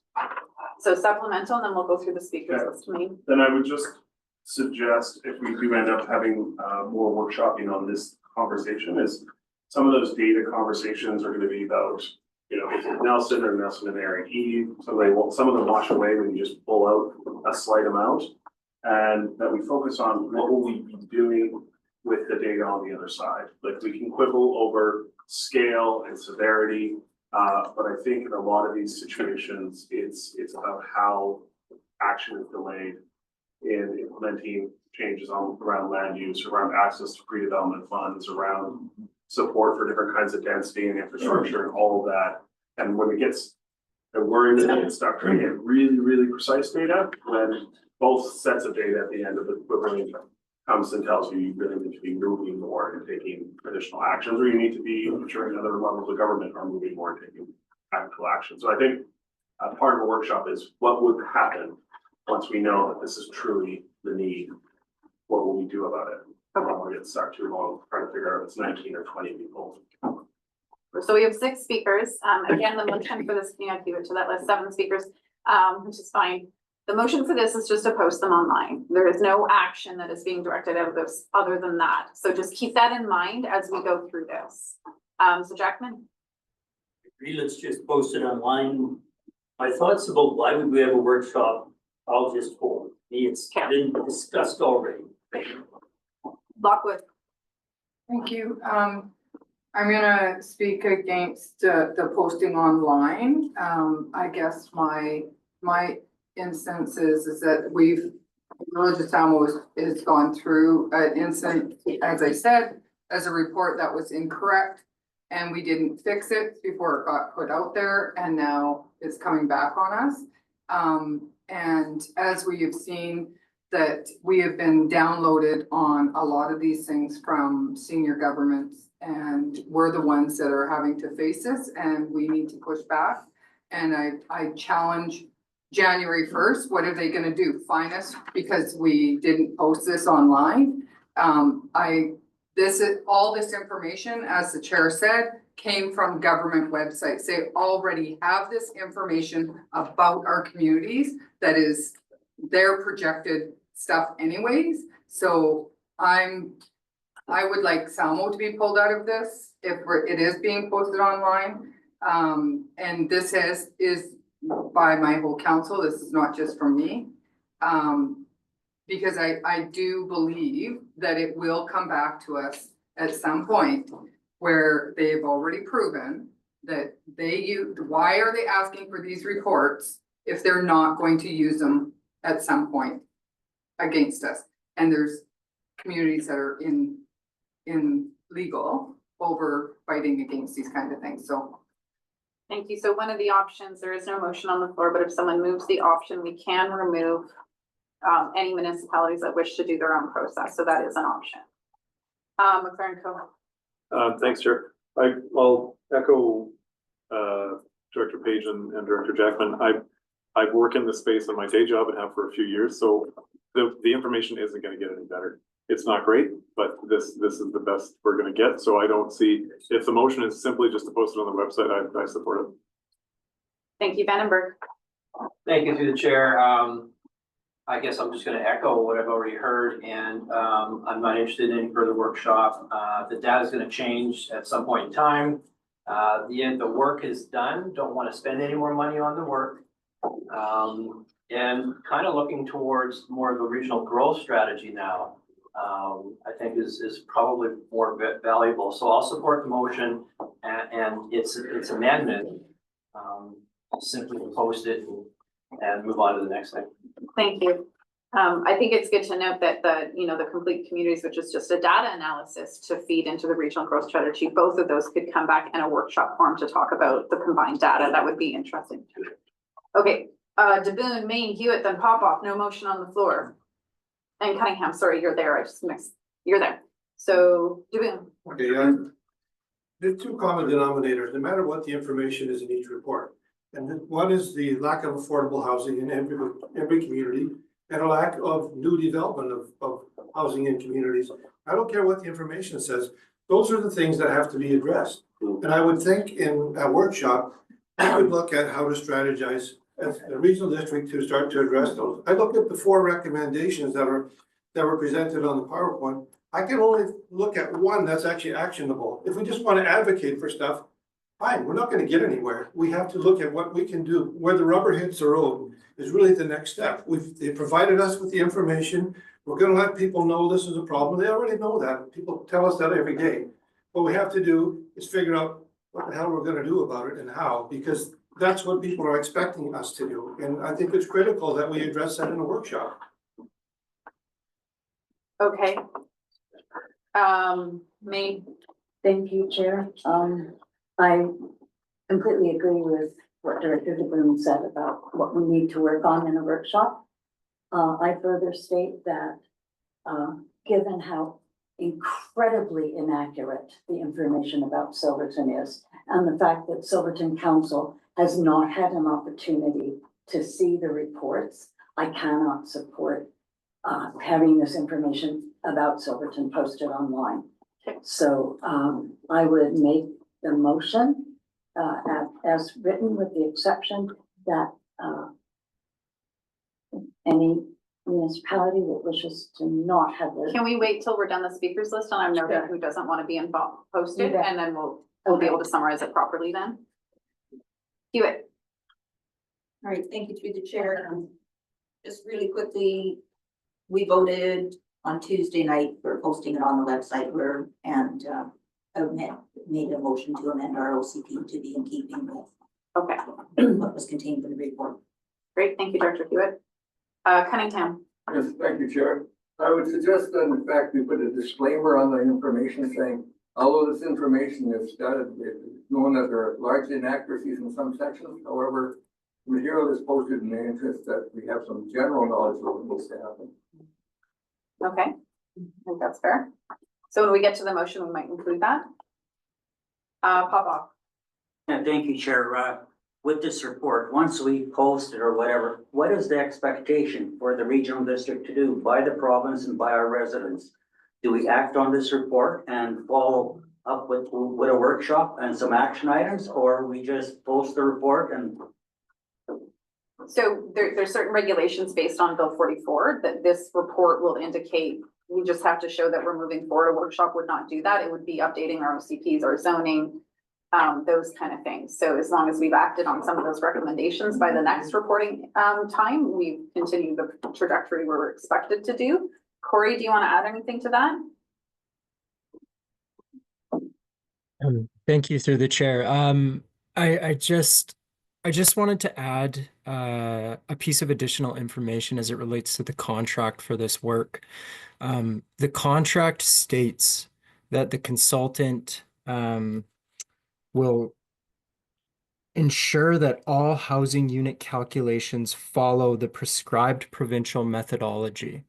And they have done that in this work. So any follow-on work beyond what is already done with projections would be new work that is not covered under the contract. So I just wanted to make that clear. The upcoming workshop is a capacity building workshop to go over what the consultant has already completed under the prescribed provincial methodology. Again, that's written into the legislation, both the Local Government Act and the Housing Needs Report Regulation. So Corey, I just need to actually ask the question that was asked currently. That's good information to have. But the question was, what is the expectation from the province once we post this report? My response was that essentially, as we move along and implement recommendations such as updating our OCPs and our zoning, we are following what's expected of us. Is that correct? To answer your first question, Director Watson, Chair Watson, I don't think it's entirely clear what the expectation is from the province. In following up with the Planning and Land Use Management branch, they stated simply having a resolution receiving the report and posting it to the website would satisfy their requirements. Beyond that, they didn't provide any additional direction. So we posted, we've done it. Okay, so there's no real action that we have to take other than continue on with the planning process that we're doing, and there is no timeline associated with that. Yeah, I think we're getting into other somewhat topics, but yes, we're achieving the expectations. Thank you. Okay, so I'm next, and I wanted to provide some kind of overall thoughts and then just some notes. I'm fine with us posting this because that's all it is posting it. I like the idea of a disclaimer, just basically saying we had to follow the prescribed requirements. So that's a good suggestion, Director Cunningham. I am greatly concerned that when we get into the recommendations and action, I am so much more concentrated on our disparity in land use regulations than I am on being the one responsible for enabling housing units. I think in each of our jurisdictions, when we talk about different aspects and what we can do, that's different for all of us. And I need our baseline to get caught up before I can move into an actual, like, creating a service for supports for housing or whatnot. That is well beyond what I feel like we can do at this time. What I do think we can focus on as a next step with this is we do know we have the complete communities data collection coming back to us. If there is to be a workshop, Corey suggested there was one, so let's not get into when or where, but I think there is going to be an opportunity with that complete communities work to integrate this with it as well, and then bring that forward as a workshop to talk about where are we focusing from a regional perspective, as long as we do not lose sight of the planning in those areas that do not fall in densification priorities.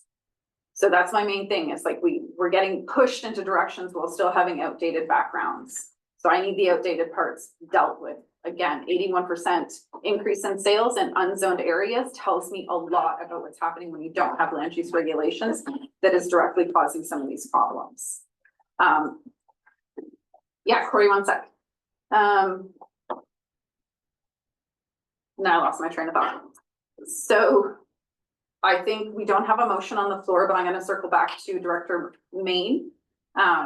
when we get there, Corey wants to say something, but it sounds like the motion you're moving is as is minus Salmo and Silverton. Corey wants to say something. Go ahead, Corey. Thank you, Chair Watson. I just wanted to add in that the consultant for the Complete Communities project is also the same consultant that actually created UBC's HEART tool, just as a piece of information. So they can hopefully, through that project, help provide some commentary on that, although it is a separate project, but they do have that background there. So just wanted to add that piece in, just so the board's aware.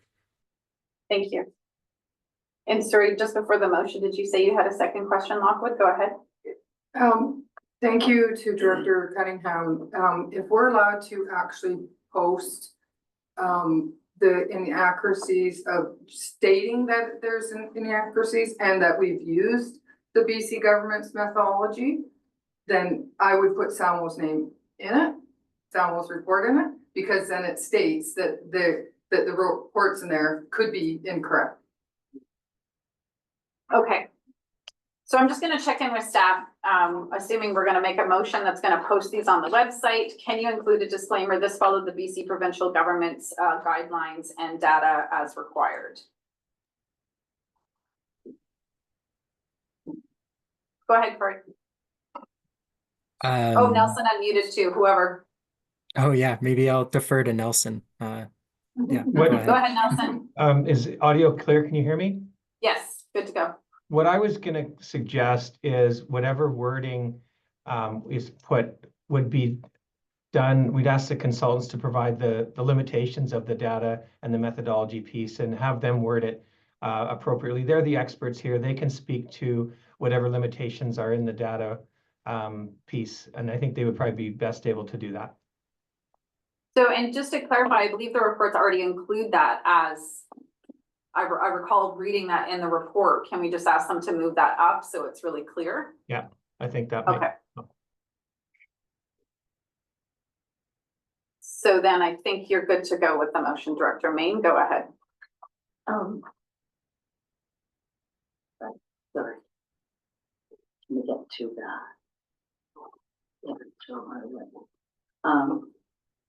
that the RDCK Board of Directors received the Housing Needs Report update, and further that the board directs staff to publish the aforementioned reports on the RDCK website, with the exception of Village of Silverton, Village of Caslow. So you're going to stay in. Yeah, Okay. if they're gonna post that. Not Castle. Castle's good. Silverton's the only one that does not want to be posted. Yeah, my council hasn't. Just make the motion. It's The okay. motion is made. Okay, so as is minus Silverton. Yes. Okay, second, Jackman, McLaren Co. Oh, Ange. So through the chair, would it be okay if I just remove the community profiles for Village of Silverton instead of adding it? Yeah. Yeah. Yes. Further? Okay, discuss lots. Are we good? Hewitt? I just wanted to make sure that we're in the motion, we're not putting anything in there about the disclaimer because, okay, good. No, we just asked if they move it up in the report, so it's further up and it's seen. Okay. Vandenberg? Just want to point out on page 5 of the report is the engagement limitations, which is a general, pretty much general. Yeah. Statement, so I don't know what people will really read into that. You might want to take a moment, review that. So that. We're not gonna do that right now. I get it, but it's gonna. It says it. I think that's your point, sorry. Okay. All those in favor? Opposed? Carried, thank you. Mike, I want to quickly ask you if you're there. So directors note we're running out of time. I'm going to request that we refer the READY program conversation. The other ones are more time sensitive. Mike, can we refer the READY grants to January?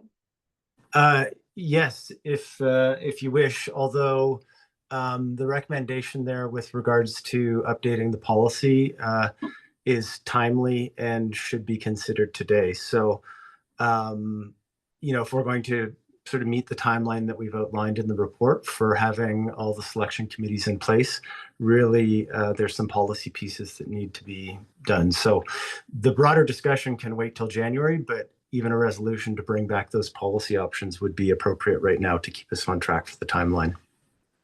So what we could do then, 1 second, Vandenberg, please, is that we can do as we've done with other policies, which is make this motion, but request for directors to submit their input to you and bring back a draft with that input. I'm trying to reduce what we're doing here right now if we're gonna get through all of the things on our agenda. Would that work, Mike? That would be fine. We have a pretty clear idea of the things that we need to do with the policy.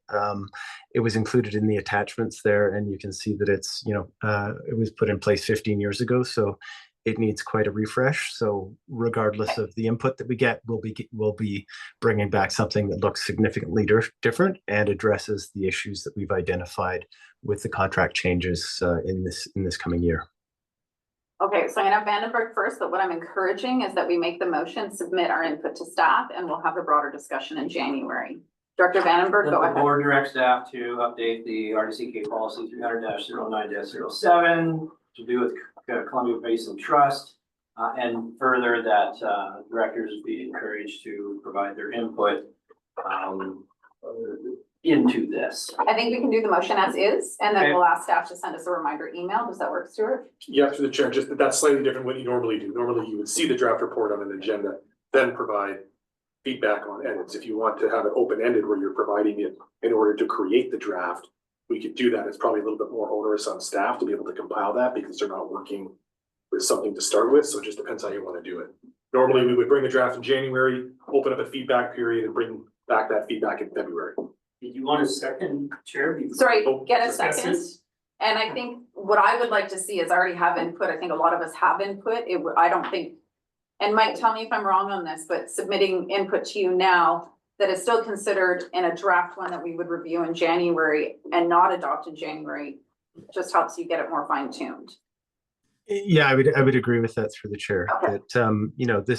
That there's a lot of different processes that we have, so the input will be different from each director depending on the history of their community and how they've dealt with this program. So there'll be a lot of stuff for staff to incorporate. So having that early would be better for us. Okay, are you okay with that? Yep. Okay. And sorry, Mike, before I continue, one more, can you send a note to directors with a deadline on input for you to have it ready for January? We will do that, yeah. Thank you. Okay. And I'm sorry, folks, I'm doing what I can. We have a big agenda to get through. So further discussion? Everyone's clear? All those in favor?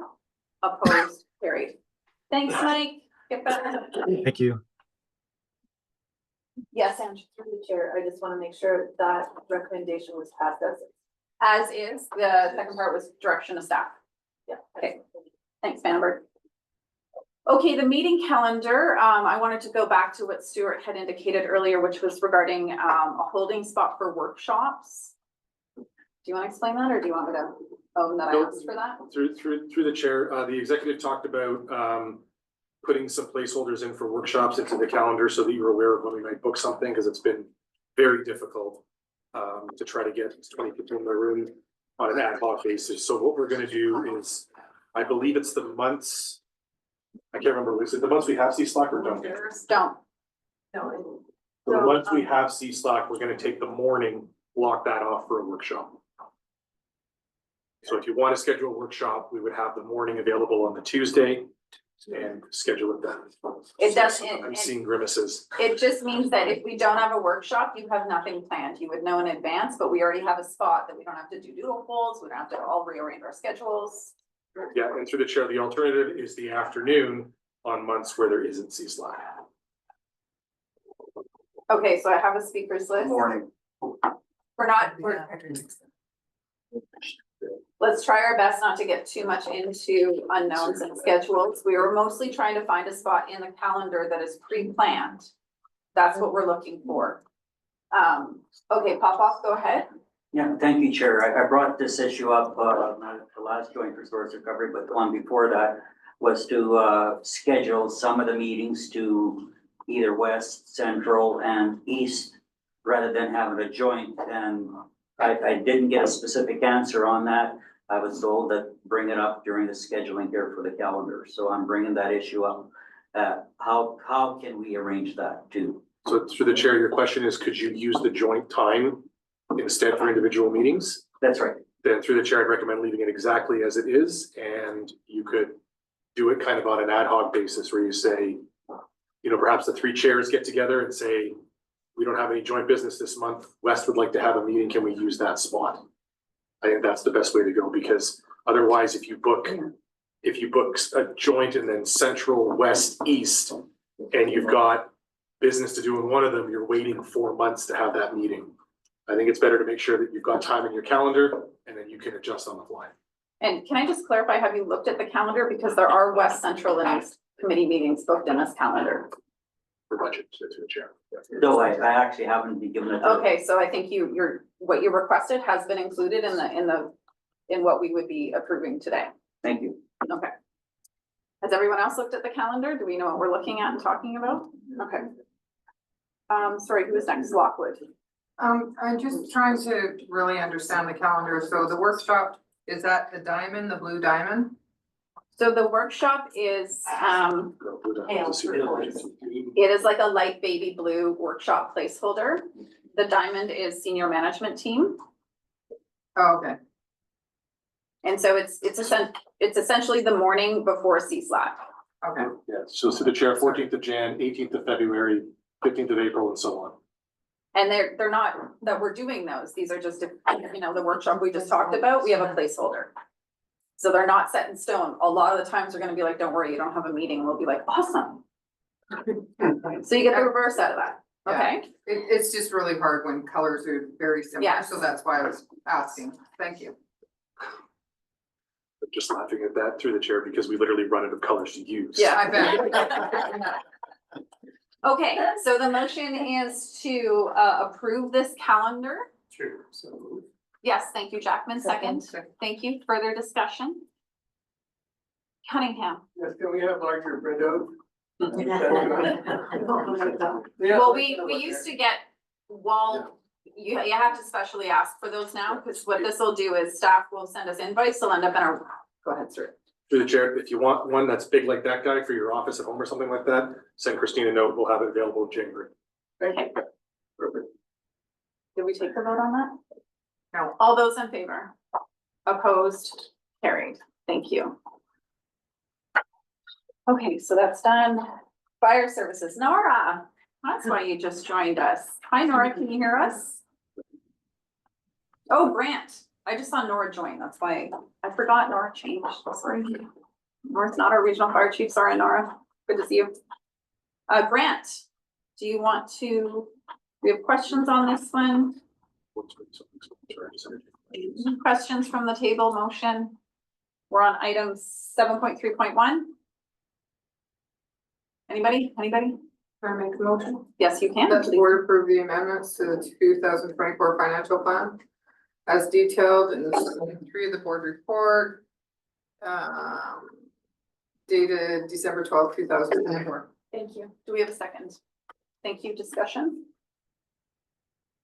Like everybody read that one. Good stuff. All those in favor? Opposed? Carried. Thank you. Discretionary grants. Who would like to make that motion? 7.4.1. Sure. Thanks, Jackman. Do we have a second? Thank you, Lockwood. Discussion? Cunningham? I'm done, but what's it got to go to? Yeah. Sure, I had to look that up. I just looked it up now. And it's like a little mini octagon. That's probably the width of this board table and it's a version of dodgeball that's played inside. And they've got one at Rosemont School and I had no idea what it was until I looked it up there, but that's mechanical ball. Thank you so much. I did not know. So kids get to throw rubber balls at themselves in a smaller area. Maybe we should get the children. All those in favor? Opposed? Carried. Community development, who would like to move that motion? Thank you, Weatherhead. Sorry, Weatherhead, did you have an amendment? You know what? I didn't find it on here. I thought that I was gonna have one, but there was, it was not added. Okay. But there was one. It's okay if it gets approved in January. Okay, great. It's fine. So I'll move this. Okay, moved and seconded. Discussion? All those in favor? Opposed? Carried. Thank you. You know, it's Christmas when it's that long. Portion of A rec commission, Jackman. Yes, we have a nice little spreadsheet that has a column of what people ask for and a column of what we approve. All of us missed it, we put the wrong column in the agenda before, so this is a correction. So I move the recommendation. Thank you. Do we have a second? Thank you. Discussion? All those in favor? Opposed? I will take a motion to, what do we do, Ange? Now we're gonna go back to the C/slash motion? Yeah. So we referred that, tabled it, what did we do? So we. Lift it. Yeah. Motion to lift that. Thank you. Second, main discussion. All those in favor? Opposed, carried. So now we are going back to the item that was, thank you, Director Hewitt, for sorting that out. Stuart, what did you determine? What item are 3.2? 3.2.9, so through the chair, I would have emailed you all the motion. And for some reason, I can't find, there it is. Yes. So through the chair, there's now two motions. One is to amend the motion that's referred to 384.24 from 15,000 to 5,000 in terms of supporting the grant. The second motion is essentially taking out that first and further. As you can see, it's struck out on the email there. So there So I'll need move two that motions. Okay. as a block. Oh, there we go. Second. We can move that as a block, can we? No, because one's. No, because we're rescinding, sorry. One's an amendment. Okay, first one's moved in, second in discussion. I'm Sorry, but Vannevar. which one are we going with? So if you go to your email, I did. okay, so from Stuart, we are on the first motion, the resolution being 384/24. That's the one that was just moved and seconded. So it's $5,000 instead of 15,000.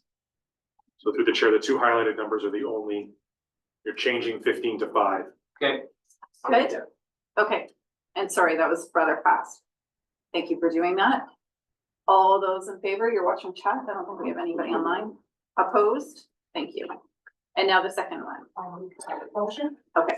Second. That the board directs staff to establish collaborative working group on regional transportation and partner with regional industry, local government, community organizations, and further that 5,000 be used. for No. Oh my God. You're still in Submit that application to age friendly.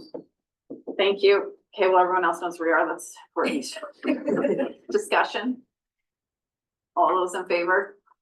Opposed? Carried. Thank you. Yeah, always keep us on track. I don't know what I'm reading. Can I ask good questions about that and all that good stuff? Yeah, go ahead. Can staff explain where we would be using, like, what is age-friendly communities as rural? This is under sustainability. Yeah. So you're asking, sorry, what? So this is for age-friendly communities grant for the rural mobility working group. So what is that for? Can we just send you the report on that? Because we had a lengthy discussion in C/Slack about it, or you can go on the C/Slack agenda. Okay. Okay. Thank you. Yeah, thanks. Thank you. Rural Affairs Committee, over to you, Jacqueline. Chair and CEO Oh. report 7.5. Yeah. Hey, the chair, mine actually came up already during the meeting. I was gonna update you on the Fire Services Act stuff and my acclamation as MIA chair. So that was it. All I had in open. So. Okay. I go too fast sometimes. I apologize. I feel the pressure of getting us through everything. So I'm sorry I speak fast. And thank you for keeping me on track. It's team effort. So as chair, the couple of things I wanted to let you know, I also mentioned it earlier, the EDMA working group through UBCM has been reactivated post the election. And so that first meeting was yesterday, which is why I left joint resource. It was from 2 to 4 p.m. I've been working closely to make sure that Stuart and Dan both get all of the information from those meetings, and Dan's been really quick at giving me responses. So I've been able to work with staff to ensure that whatever I provide as input is not just perspective as elected official, but also from our actual staff. So with that, I was actually invited to attend LGLA as a speaker on that committee regarding a regional approach to Indigenous consultation, which I did let them know we've only given direction to do that. We haven't started it, but they were really curious to know more about that. So it looks like I'll be going to LGLA, and I'll work with Dan and Stuart on anything I present there. The other one was I sent you, I just wanted to bring your attention to the Columbia River Treaty stuff, which I'm not appointed to that committee as chair, but it is a significant piece of work for this region. So I just want to highlight again, I sent you all the links. Please do read it. If you have questions, both McLaren Co and I are on the Local Governments Committee. The Columbia Basin Regional Advisory Committee, which is more about education and providing input, but not so much direct input into the negotiations, is Hanegraaff, Jackman, Weatherhead. So you can ask any of us some questions. Please do the survey. I'll just say that the ability to do the community engagement as intended has shifted. We're still pushing for that very hard. But right now the survey is your best opportunity to provide your input. So please do that. And of course, December 19th is the meeting. And the only other one was I've attended my first Crescent Valley Services Committee meeting when I did the call around to check in with everybody. Director DeBoon, Mayor DeBoon said, please attend our meetings. You might find them interesting. And it was very interesting. And so I'm grateful to do that. I'll attend as many as I can. Not always, but I'll always let you know. But it does help me understand a bit more what's happening. You know, I read minutes, but that's not always the full detail. So if you have sub-regional meetings or other meetings you would like me to attend as chair, just to make sure I understand what's occurring, or if you want my input, let me know. Just give me allotted as much notice as you can. Any questions from me? Did I forget anything? I think I did. Okay. Good. Okay, let's go rural affairs. Okay, thanks, Chair. I'm gonna take one deep breath and do it all.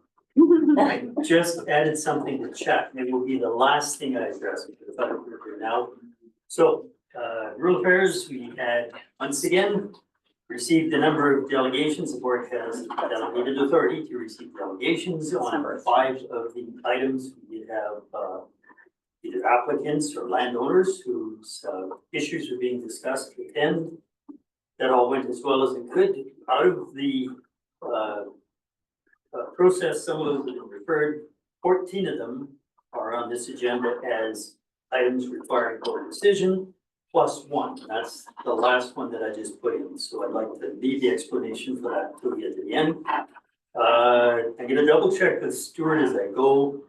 Some of these, they're a zoning amendment, whatever, going for second reading, public hearing, and an appointment of someone to chair. I'm gonna block everything I can and shorten this up. So, arising first and second recommendations on here, I'd like to move as a block.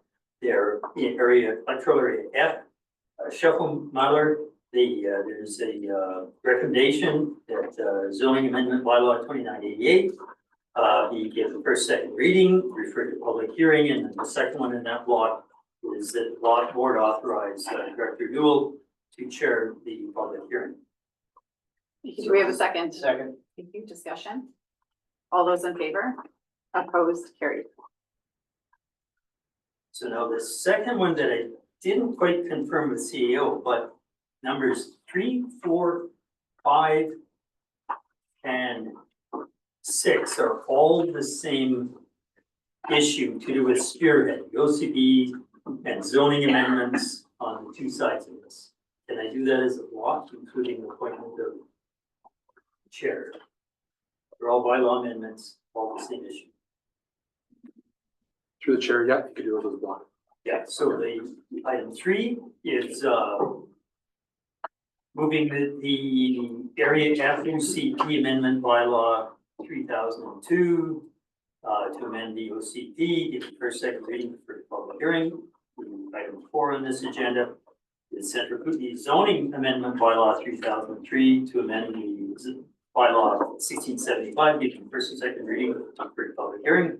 The next one, prior to consideration of third reading for the OCP amending bylaw 3002, that there are 5 issues as listed to be addressed. And the last one is that we delegate authority to chair the public hearing to Director Newell. So I still move as a block. And just to make sure I've got the numbers, it's number 3 to 6. 3, 4, 5, and 6. Okay, thank you. As a block. You second that, Director? Anybody but Newell? Thank you. Discussion. All those in favor? Opposed? Carried. Next one is again compounded because the zoning, the OCPs are different. This is where we're now creating the OCP for electoral area I. So again, I'd like to move as a block item 7, 8, 9, 10, and 11. All being amendments pertaining to the OCP and the related zoning amendments. If that's okay, CEO. Yeah. So 7 to 11. 7 through 11, correct? So Thank you. first one being Mount Sentinel Area OCP bylaw 2021. Be read first, second time for public hearing. Next one being the Area OCP 2021 as stating that it has met the following requirements for public engagement.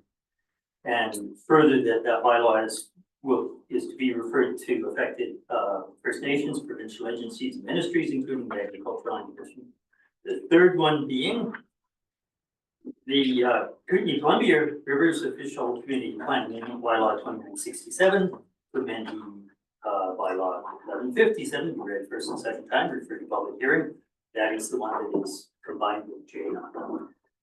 The next one being the Central Kootenay Amendment Bylaw 2968, being a bylaw to amend the districts of Central Kootenay zoning bylaw, be read first, second time, refer to public hearing. And the last one being the board hereby delegates authority to chair the public hearing to Area Director David. So moved as a block. Thank you, Hannah Graf. Discussion? Yeah, I'd like to say something. It's unfortunate that Director David isn't able to be here today after going through a 9-year process to get this new OCP in place. And so he's asked me to move his motions for him, and I really feel it's important to recognize staff for all the work that they've done on this over the 9 years. I think it's been 5 different planners, switched hands with planners 5 times. Some of them did 2 terms on it. The risk of sounding like prison sentence. But I think it's really important to recognize the excellent work done by the planning department and to thank them through what had to be an arduous process. Thank you, Director Hannah Graf. Okay, yes. Sangeeta, sorry, can you pass that on to Stephanie? Thank you. All right, Moving the next few individually. I haven't taken a vote. Did I take a vote? No. Oh, yeah. All those in favor? Let's Opposed? Carried. Thank you. Agreed first. 10 years later, we vote on it. The next round 10. Yeah, okay, yes, So, go ahead, number 12. I'll run these quickly individually. They're a little bit different each. Number 12, that the board directs staff to prepare updates to the policy 3006 community works fund to reflect recent changes to the program requirements and draft be brought back to RAC in 2025. Thank you. I do want to note, Director Hewitt, sorry, I saw your email on this. I sent her the report. Staff is also going to be putting some kind of briefing notes together based on our discussion yesterday. So that'll be the thing we make sure you get, because you will take it to FCM. Director May will also fill you in. Would we have all that? If you want to meet and discuss, happy to on the advocacy piece. Thank you. Thank you. And we'll make sure that when this comes back to us, you're also aware of it, can attend and or read it. Thank you. All those in favor? Opposed? Carried. I think everybody knew why I did that. She is our appointed member. Okay, thank you. Sorry. Go ahead, Jacqueline. She's the elected member. Sorry. Thank you.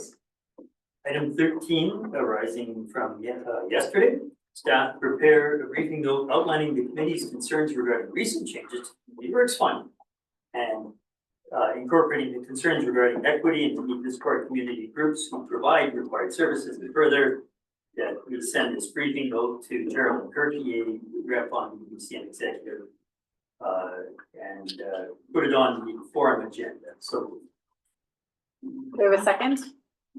Thank you. My apologies. I didn't realize that was actually it's part of the advocacy, and it's our earliest date is February. So let's do that. Yeah, no problem. All those in favor? Opposed? Carried. The second to last one, even though it looks like last, moved it all, again, I should state it. This request to move that the stipend expenses be paid to the rural directors from rural admin S101 for attendance at the rural planning workshop held December 3rd, 2024. Thank you. Second. Thank you. Weatherhead discussion. All those in favor? Opposed? Carried. And so the next one, Tierney has all the wording he needs. I put it in chat, I could read it from here, or it's up. It's not the right motion, unfortunately. Oh, he has changed it. The number has changed, so I'm gonna get Director Tierney to read what we prepared for him. Yep. Thank you. Go ahead, Director Tierney. Thank you, Chair Watson. Yeah, this is from the Rural Affairs Committee meeting yesterday. Item 10.1 was referred to January. After discussion with staff, I'm ready to bring this forward, and it is time sensitive. The motion being that the Community Works Fund application submitted by the Yak Fire Hall for their project titled Overhead Door Repair and Heat Pump Upgrades in the amount of $56,884.80 be approved, and that funds be dispersed from Community Works funds allocated to Area B. Thank you. Do we have a second? I'll second that. Thank you. Okay, great.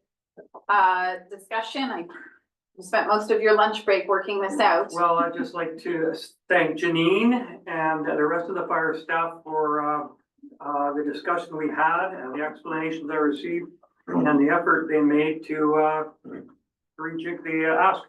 Good work. Good work. Thank you very much.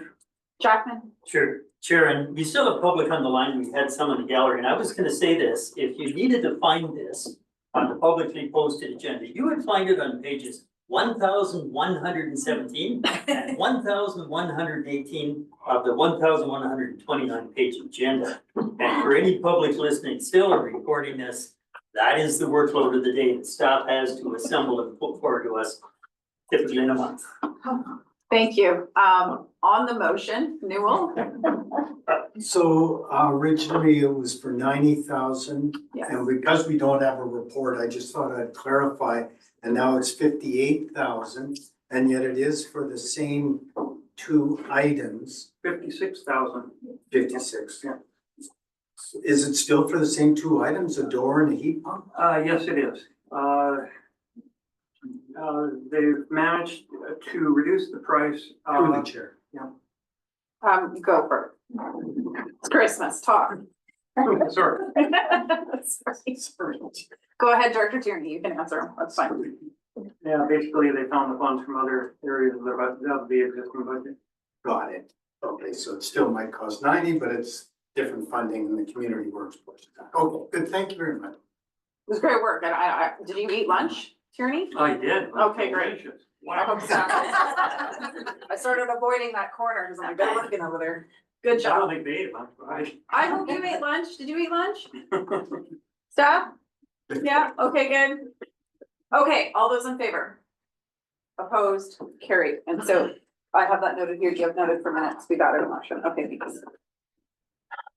Okay, I have a motion and I just wanted to check in with you because you said you have been working on this. Do you still want this motion? I don't care for it in any timeline before the 5-year line is up.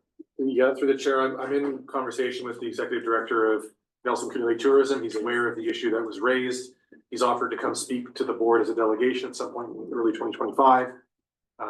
Perhaps this motion could wait until that delegation is heard and the plans for the next 4 or 5 years. Okay, in the interest of time, I'm gonna not move this motion at this time, and I'm just gonna keep it in my back pocket for after we have a delegation and get a bit more info. This is essentially was just looking at one of the only tools we might have access to is that municipal regional district tax that goes to tourism, and could we use it for affordable housing? So there's more we can learn before possibly moving forward on this, and I'm fine with that. So I'm not gonna move my motion. Jackman? Comment, of course, hopefully CEO will talk to Annie, we'll talk to Jackie, we'll talk to somebody in the cusp. I don't know all the individuals involved there, but it's more than one DMO, it's plural. Yeah. Thanks. Yeah, thank you. Okay, so no action on that one, Ange. Paige, go ahead. Yeah, I brought a motion forward, so that the board sent a letter of support to the Nelson Committee on Homelessness and the City of Nelson for the application to Health Canada for emergency treatment funding for the emergency treatment funding proposal that was found in your agenda.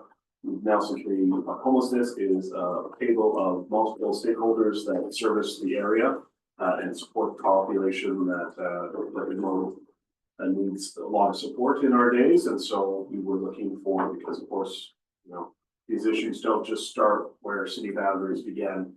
and vice versa. So looking for that regional support for this kind of programming, which is going to include an inclusion campaign and support for services and prevention healthcare. Have you moved the motion? And I'm moving the motion. Thank you. Do we have a second? Thank you. Further discussion? The attached presentation was well done, except I could not figure out who the entity was. Yeah. Until I saw your note. So that clarified it for me. Vandenberg, go ahead. I just want to be clear, what is it you're asking for? A letter of support? Yes. You're asking for financial? Letter of support is it. The motion is that the board send a letter of support to the Nelson Committee on Homelessness. So that's it. No funding. It's for them to get funding from an external entity. Yeah, Correct? Going after Health Canada funding for this. Yeah. So the regional district saying, yeah, you go for it. We support you. Does that work?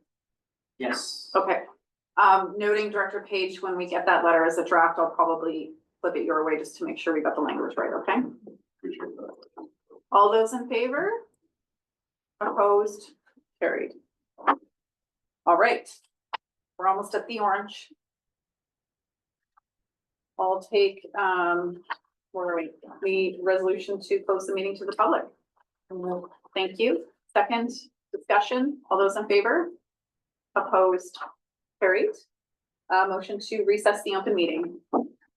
Thank you. Thank you. Discussion. All those in favor? Opposed? Carried. Thank you. And we'll just take a moment to say thanks to all of the public who have been hanging on there, listening to our detailed debates. We're going to ask you to leave at this time. We have 5 minutes for a pit stop. Teresa, it should still be your. Yeah, you can do the actual